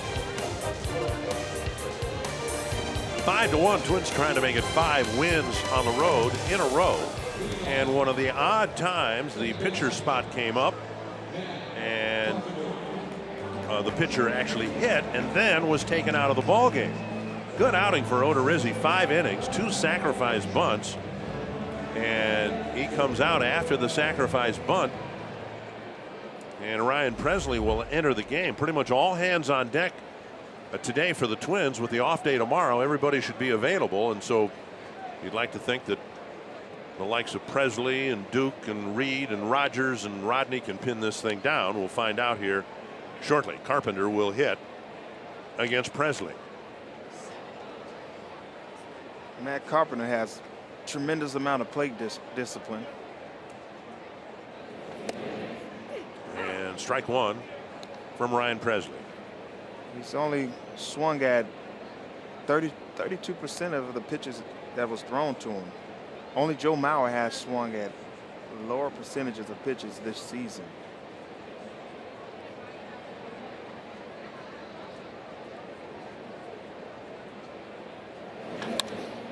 And a liner right to Adrianza. And a victory for the positioning chart. One down. MLB at Bat is your #1 Twins app. You can customize your experience to catch every moment this season.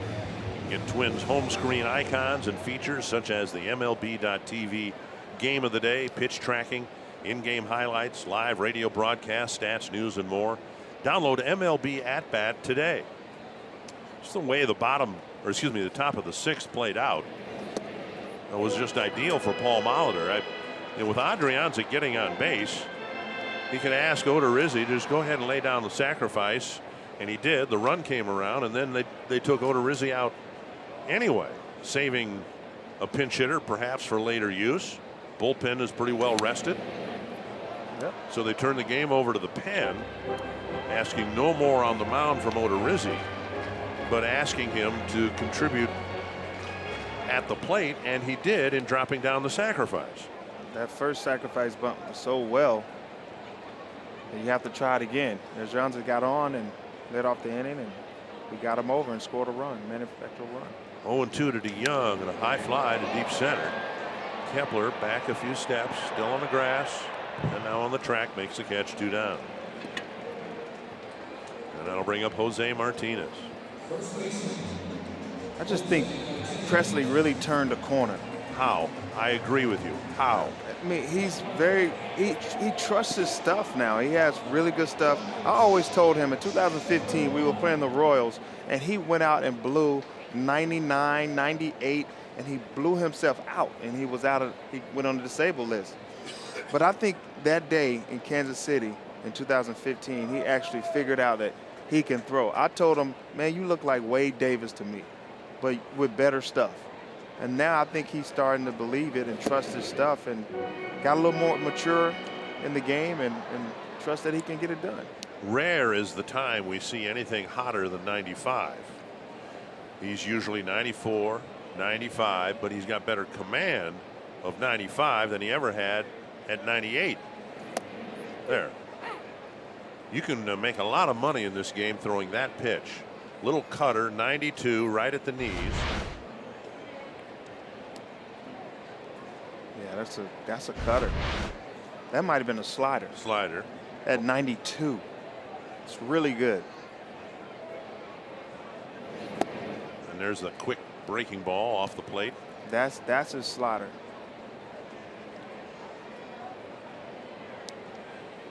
Two and one to Jose Martinez.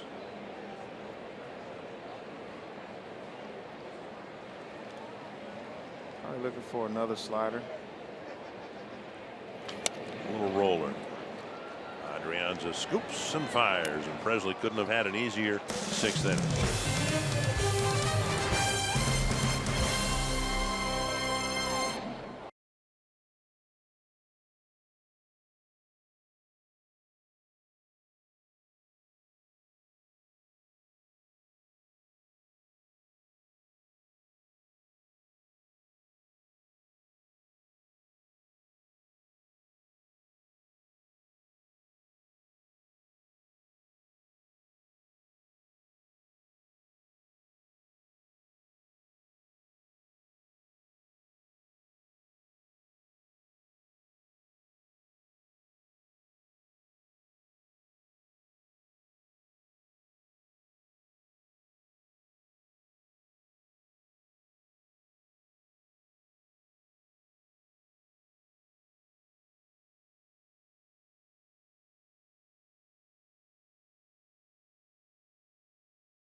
Carver got a nice base hit right there. Osuna got under his glove, and Rosario was able to score.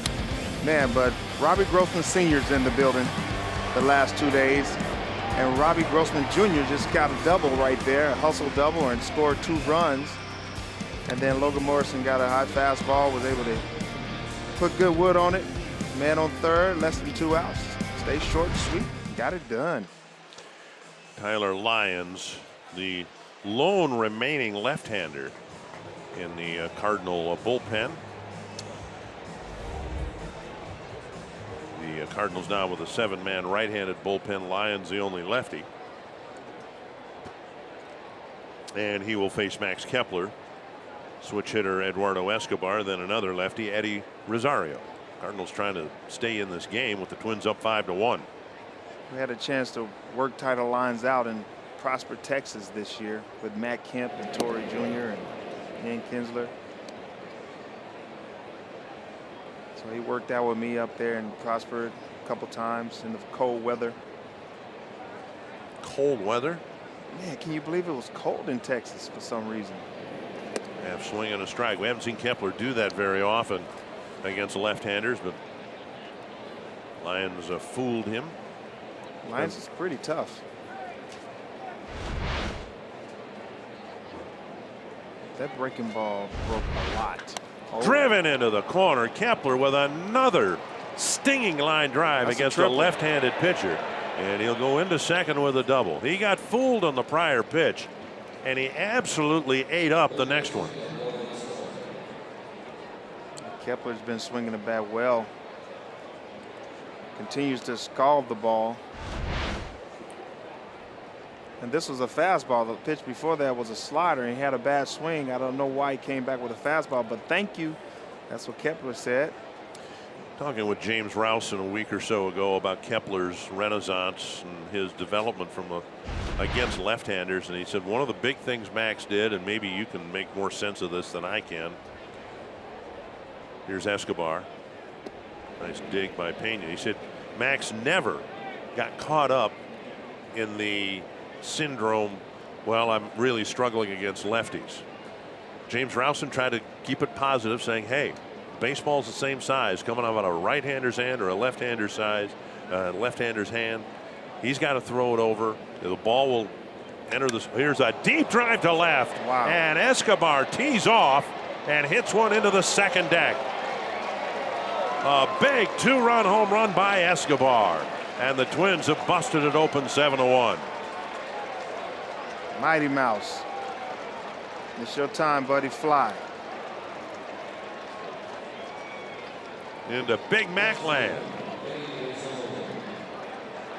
Yeah. Escobar is a strong guy. Did I ever tell you he was my favorite player? No. Replay coming up from Carrier. Yeah, this is a changeup. It's a changeup left. That's what you're supposed to do with a changeup. When it's high, you let it fly, and that's what Escobar did right there, and going into Big Mac territory. And now Rosario. Mike Matheny trying to match up the left-hander against the middle of the Twins lineup, which is lefty laden, and it hasn't worked out real well.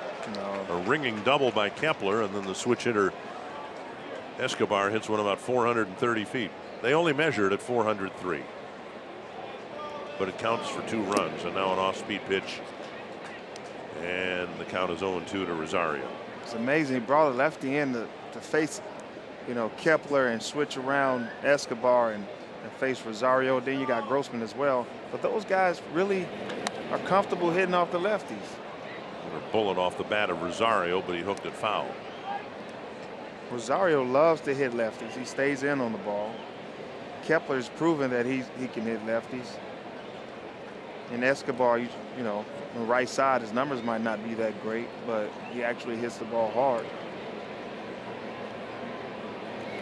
Fouled away. As we continue on with this inning, I want to get your perspective on this, because I really think it was an interesting comment from James Rowson regarding Kepler against lefties. He said he never really bought into the notion that he couldn't hit lefties, or that it was a problem that left-handers were going to continue to give him some issues. 2 strikes to Rosario. drifted to left, hit pretty well, but Ozuna is there, and Rosario's retired. And I took from what James Rowson said that Max has done a great job not paying attention to what's said on social media or on television or on radio or reading in the newspaper about his difficulty against lefties. He just was going to figure out a way with more experience to overcome whatever the issue was. Yeah, I think it's a mentality. Some guys that can't hit lefties, it becomes a part of them. And Grossman's out on a fly to right.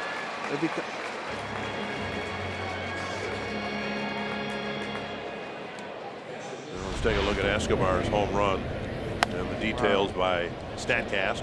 103 exit velocity. Projected distance 403. Maximum height about 1/6 of the height of the St. Louis Arch.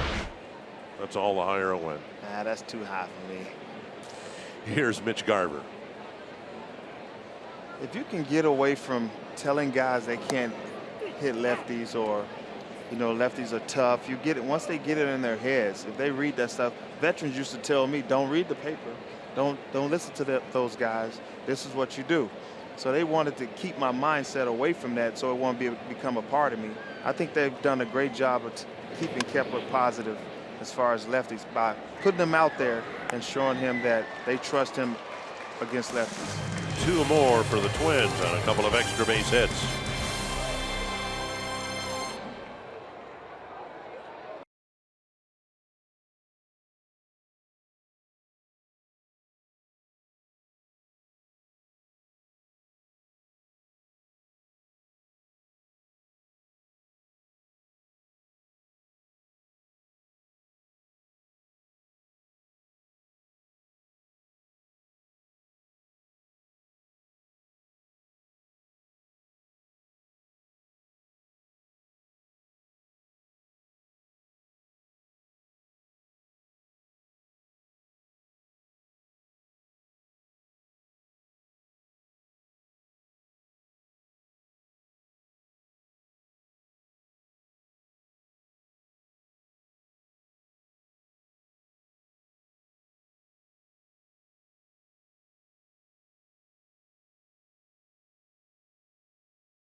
Long got to be a hero a few nights ago with the walk-off home run, and now he's a hero in a different way. He's a native of Hawaii. He grew up about 20 miles away from the area that's been devastated recently by the earthquakes and that volcano eruption. He was going to just donate money and supplies, then he realized that he has a voice and he has a platform and he has to take advantage of it. So a couple days ago, he created a GoFundMe account, and he's taken to social media to ask fans to help him raise money to support the efforts and the cleanup, which is obviously going to be a really long process in Hawaii. He said he felt helpless seeing all the pictures and the videos of his hometown. He knew he had something to do, and he's doing everything he can to help Hawaii, guys.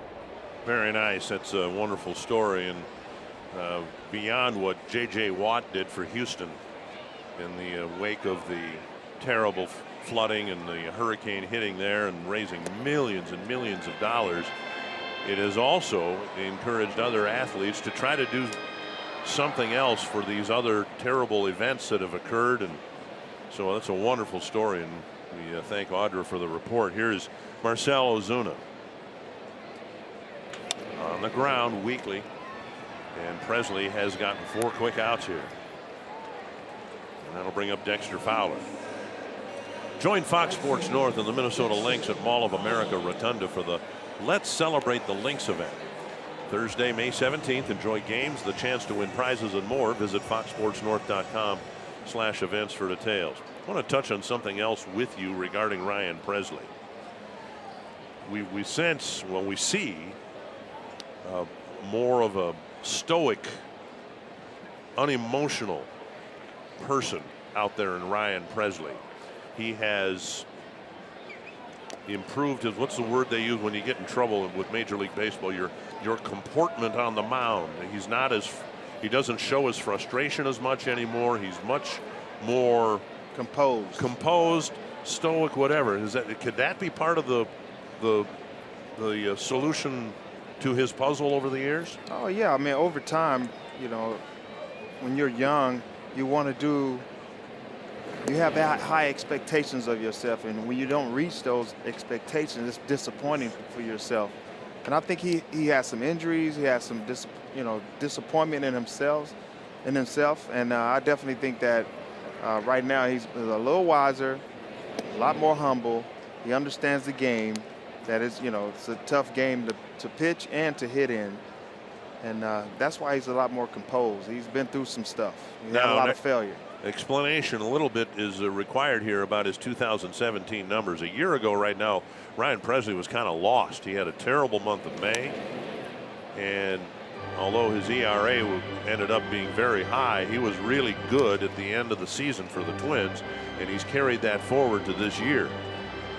I was talking to him in the clubhouse yesterday, and he said that, you know, at the end of last year, he started feeling pretty good, and it kind of carried over. He thought about it in the offseason, worked on it, and working with Eddie Guardado as well, you know, just telling him where, you know, he needs to locate his fastball, his slider, down and away. You can see where he's, you know, making a lot of pitches down and away and down and in on lefties.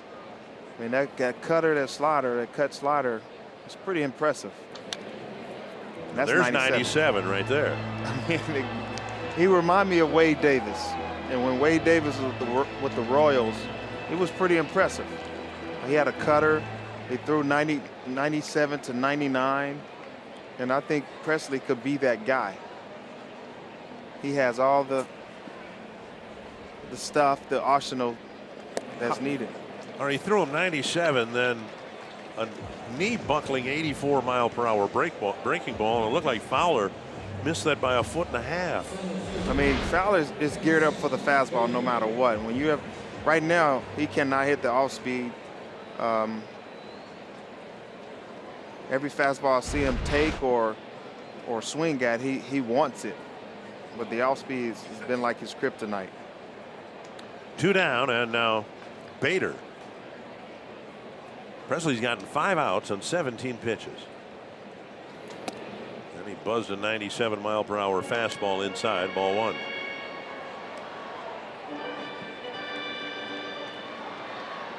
Bader with a foul out to Morrison and a ground ball to Escobar.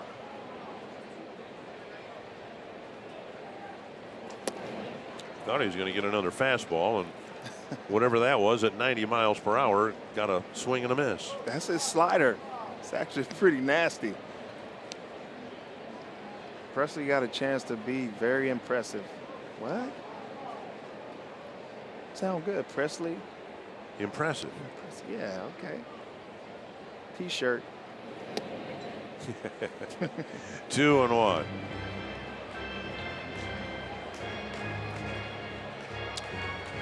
Just called up John Brebbia. He was swapped out for Sheriff, who was sent down since last night. 2-1 to Bader. At the knees. That's a pretty good name. Which one? Bader. Don't let him bait you.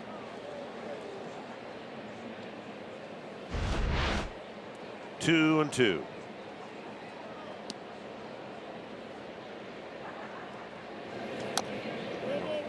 Bader lucky to get a piece of that. It's been a wonderful mix for Presley so far this year, and he's one good pitch away from having a pair of 1, 2, 3 innings. I saw his swings earlier today, and this kid looked like he can really drive the fastball. He stays short and sweet, like I said earlier, and he's getting a steady diet of sliders right now. And coming from Presley, I mean, he's nasty. Went upstairs at 97. And you see how he fouled that back, and he looked like he was right on it. He's looking for the fastball, so he threw it up just to set up this slider that's about to come. You're sure of that? I'm about 92% sure, 92.1. 92.1% sure. Yeah. That the breaking ball will strike him out. Yeah.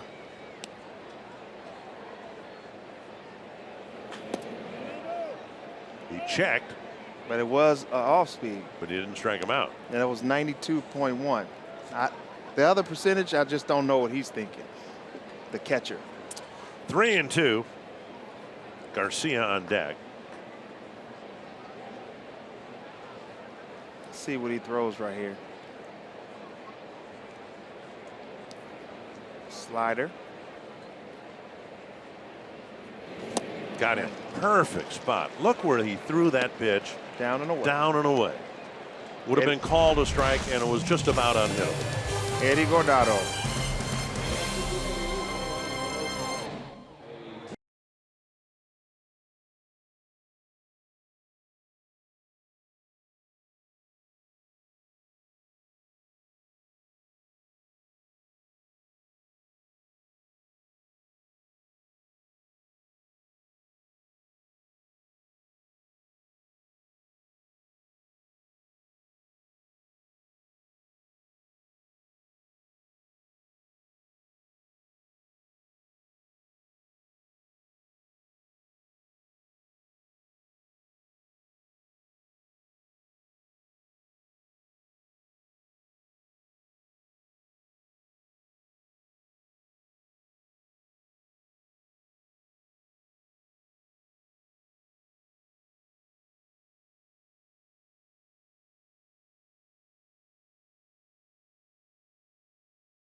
Thank you, Tom. And of course, Adams started flexing that muscle here in St. Louis a few years ago.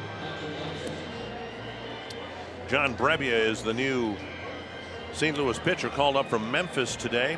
Third stint with the Cardinals this year.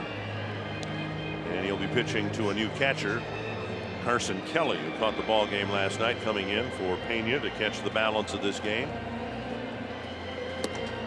This has been a really good quick trip to St. Louis for the Minnesota Twins so far. Stepping up in class from the last place Chicago White Sox to the top team in the National League Central, and it won't get any easier with the Twins heading west to take on the first place Angels starting Thursday. And Ray Adrianza has had 3 good at bats, only 1 hit, but he got a sacrifice fly and has put the ball in play 3 times. Now make that 4 times with a pop up to short center. DeYoung makes the catch, 1 away. Yeah, we're winning 7-1, so I'm pretty sure he's never faced him before, and he swung at the first pitch, but it doesn't matter. It's 7-1, so let's try to jump on him early. Brian Lamar will hit in the pitcher spot. Presley with 2 really good innings of relief. The game is set up pretty well for the Twins here to extend their winning streak to 5, all of them on the road. Fastball inside, ball 1.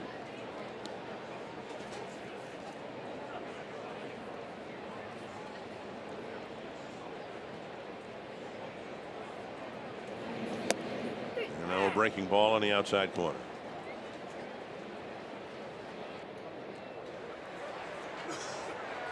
Taylor Rogers warming up. Inside a ball.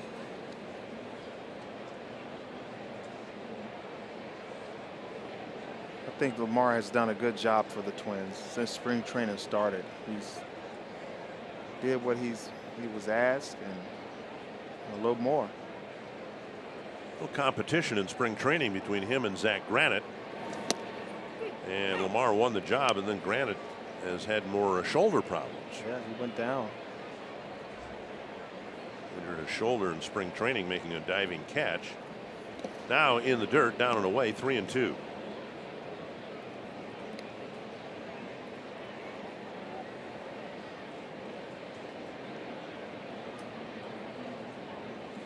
Logan Morrison on deck.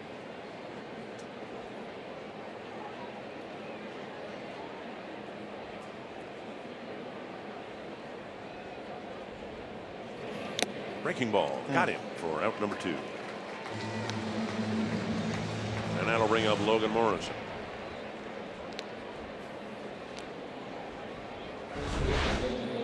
Got a slider up. You kind of backed up on him. He was thinking that it was going to break a little more and swung under it. Probably was looking for the fastball right there. And he got away with that slider. That was a gift from God. Like Kirby Puckett said, don't miss your blessing. Here's Morrison, who drilled a fastball that he liked in the 6th inning for an RBI single. I'm not sure where they've all been hiding, but the paid attendance here, 39,253. There have been a lot of empty seats here today. Had over 40,000 paid last night. It looked like 40,000. It just didn't look like 39,000 today. Rolled foul, 1-1. What's the capacity of this stadium? That's a good question. We'll find that out. 50,000, 52,000, 55,000 maybe. These are Cardinals fans, so pretty sure they get a big drawing. Popped up left side of the infield. And Garcia tracking it, and across the foul line he makes the catch. And the Twins go down 1-2-3 in the 8th. Taylor Rogers will pitch next.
Back here in St. Louis, where Taylor Rogers will pitch to the Cardinals in the 8th inning. His first pitch just off the plate, ball 1.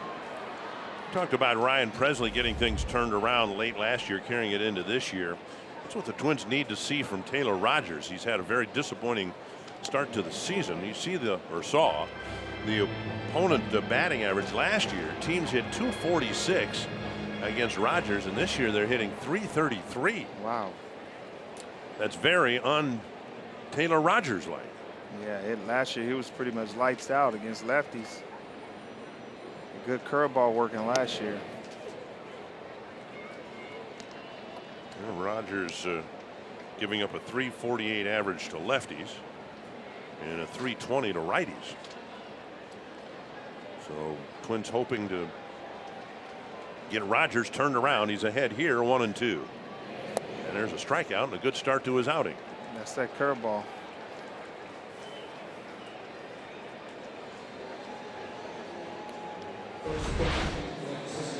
This is a good curveball right here. I think that's his bread and butter. I know in spring training he had been working on a changeup, but his bread and butter is that curveball against lefties.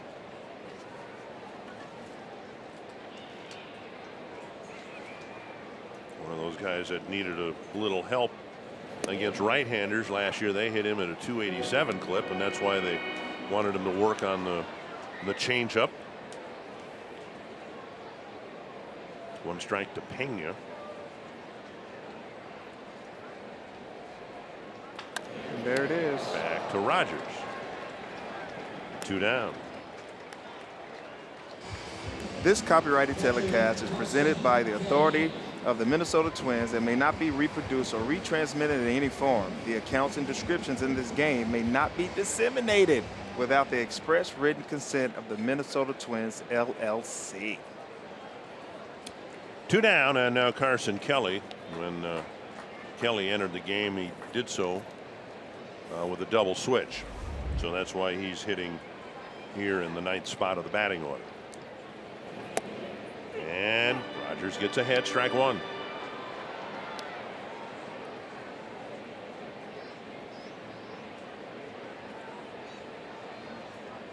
Tyler Rogers probably been a victim of all the days off in cold weather and the trip to Puerto Rico. Let's see if he bounced back from that. You know, we can use that as an excuse, but if this happens all year, then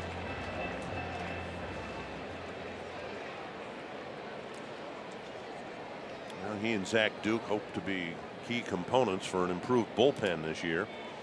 2 strikes. And a pitch in off the plate.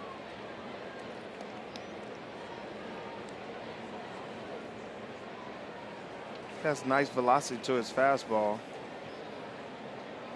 Just got a text from Michael Kadire and Justin Morneau LaTroy. They said bread and butter. Is that all he has? A curveball? Well, you on some group text thing over there with the 3 other analysts? Yeah, we critique each other. Okay. Kadire shouldn't be in the text because he's not doing TV. Right. Can't wait till he does it. 2-2. And a good inning for Taylor Rogers. That's his bread and butter, fellas.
I guess. Took a little time between innings to warm up his new pitcher. Yeah, how many managers gonna do that in the major leagues? Just Mike Matheny. Still fairly young and exuberant. That's pretty cool. He's warming up his fellow pitcher. Brebbia continuing his warm-up tosses. The Twins will hit in the 9th, leading 7-1. Since you asked the question, I decided to look it up here. The official capacity of this ballpark, 44,494. They can squeeze a few more in, of course, come playoff or World Series time. So, just under 45,000. The paid attendance or the capacity here. Brian Dozier leading things off in the 9th. It's a little bit smaller in terms of capacity than the old Busch Stadium was. That was a multi-purpose stadium. The football Cardinals were here and played there at the Busch Stadium, which was built in the mid-60s. And then before that, it was Sportsman's Park. I was actually at one of my first major league games was at the old ballpark here, Sportsman's Park, in 1963. And it's really a bad memory for me, but I'll share it with you very quickly. We had tickets here, and we got here after the game started. And as we were getting to our seats, I heard a roar of the crowd, and I heard but did not see one of Stan Musial's last home runs. That was his last year playing for the Cardinals. And I remember I was, 7 years old at the time, and we came in and we sat down and asked people what happened. They said, well, Stan the man just hit a home run, and I missed it. That would have been a great memory for me to have said that I saw Stan Musial hit a home run. Good at bat for Dozier. A line drive single to left leading off the 9th. Dozier had a shorter swing right there and was able to create a line drive. And I think if he gets back to that, then you're going to see an increase in hits for Brian Dozier. Got to pitch up, use that top hand, got on top of it. That's what he does best. That'll bring up Kepler. Anyway, because of that, I tell friends and family alike, if you have tickets for a game, get there before first pitch. Don't run the risk of missing out on something that's special. Exactly. One strike to Kepler. A double, a walk, a run scored. And you at 7 years old, you don't really think it. I think it's up to your parents to kind of say, all right, this is going to be special for my son to see this home run. Right. It's not up to you. So we were guests of a family here, and we went out to eat some. We might have gone to Stan Musial's restaurant for all I know, and got to the ballpark late.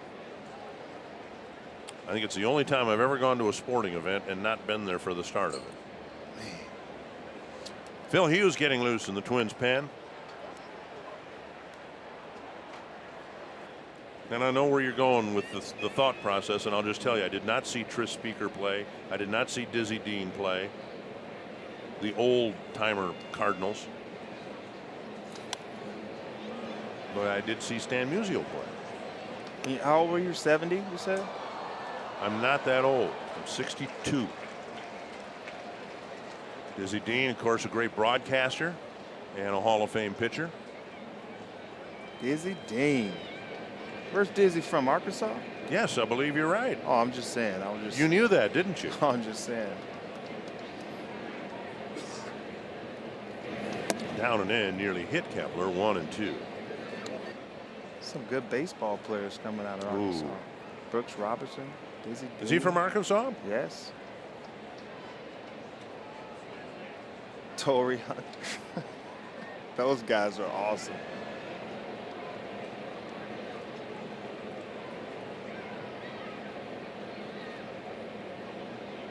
One and 2 to Kepler.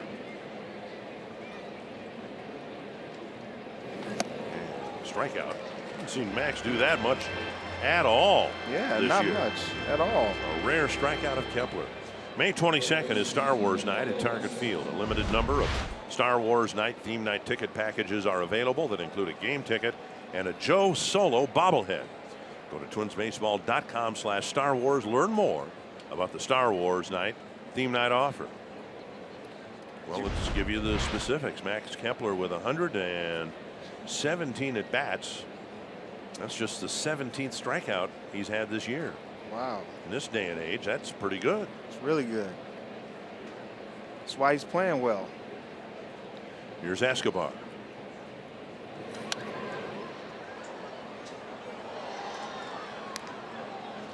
Twins won 6-0 last night, leading by 6 again here today against the first place Cardinals.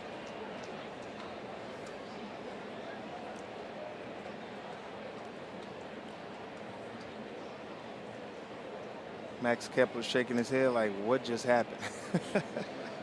Where do I put my bat? Usually the bat boy takes care of that for me. Pitch is up. My helmet, what am I supposed to do with it now? He was kind of baffled.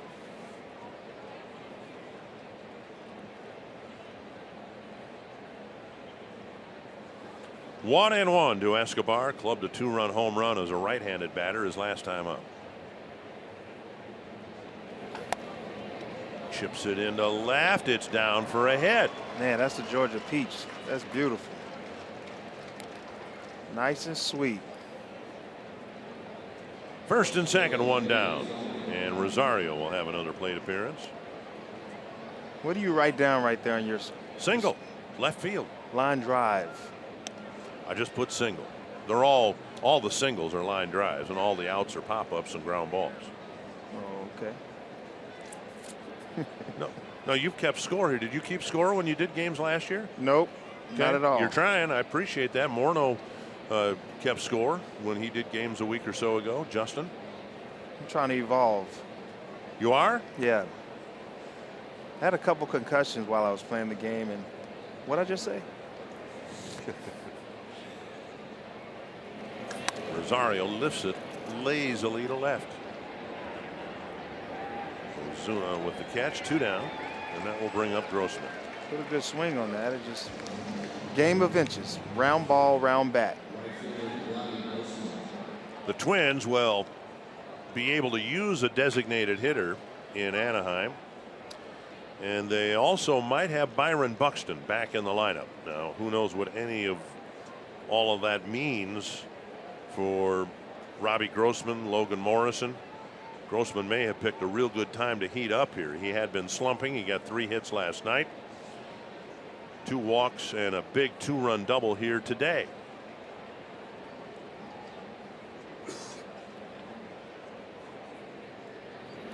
And a drive to left, hit right at Ozuna. Twins are scoreless in the 9th. They'll take a 6-run lead to the bottom.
Eduardo Escobar with a 2-run home run. It's been another really good day for the Twins at the plate, in the field, on the mound, and Phil Hughes will try to wrap things up.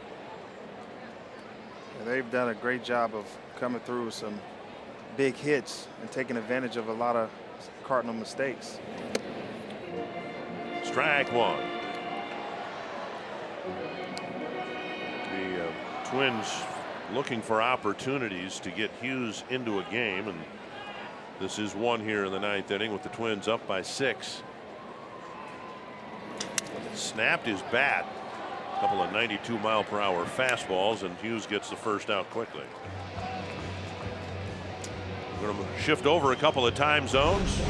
Twins are going to open up a series with the Angels on Thursday night. They played very well, and there is a chance that Sunday in the series finale it'll be a pitching matchup between Shohei Ohtani and Fernando Romero. Thursday's game is on FS1. Paul DeYoung will hit. And the hope for Hughes is by limiting him to 1 inning at a time, the Twins might see a spike in velocity. Now for Hughes in this stage of his career, that means 92. But if you locate it, there's 93. As Hughes has done throughout his major league career, you can still pitch effectively. And then there's a commodity there that the Twins can use. But I don't know that, while it was thought for a while Phil would be the long reliever or a long reliever, I don't know that that's the plan right now. I think they're trying to let him go out there, give it everything he's got, throw as hard as he can, and hopefully get some effectiveness out of him that way. I think he's more of a long reliever guy. Do you? I don't think he comes in crucial situations unless, you know, our hand was forced, but his stuff is just not. It's more of a starter or long reliever stuff. See, there's 92, and everything he's thrown, 92, 93, has been on the frame of the strike zone. It hasn't been down the middle.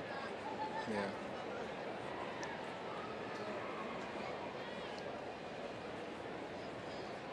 I don't think we've seen a breaking ball yet.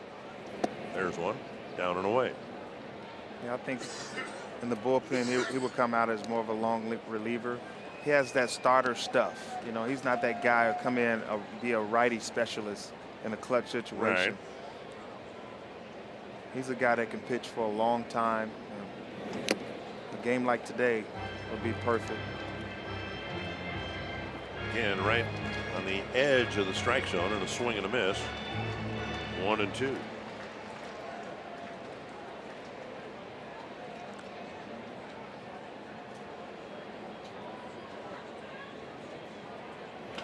Grounder, left side. Adrianza with a nice pickup and a good play to end the game and the series. Well, the Twins outscoring the Cardinals in a couple of wins, 13-1. Yeah, the Twins did a really good job of taking advantage of all those mistakes that the Cardinals made and coming through with some clutch hits and good pitching outing from Jake Odorizzi. These guys are going on a flight to Anaheim.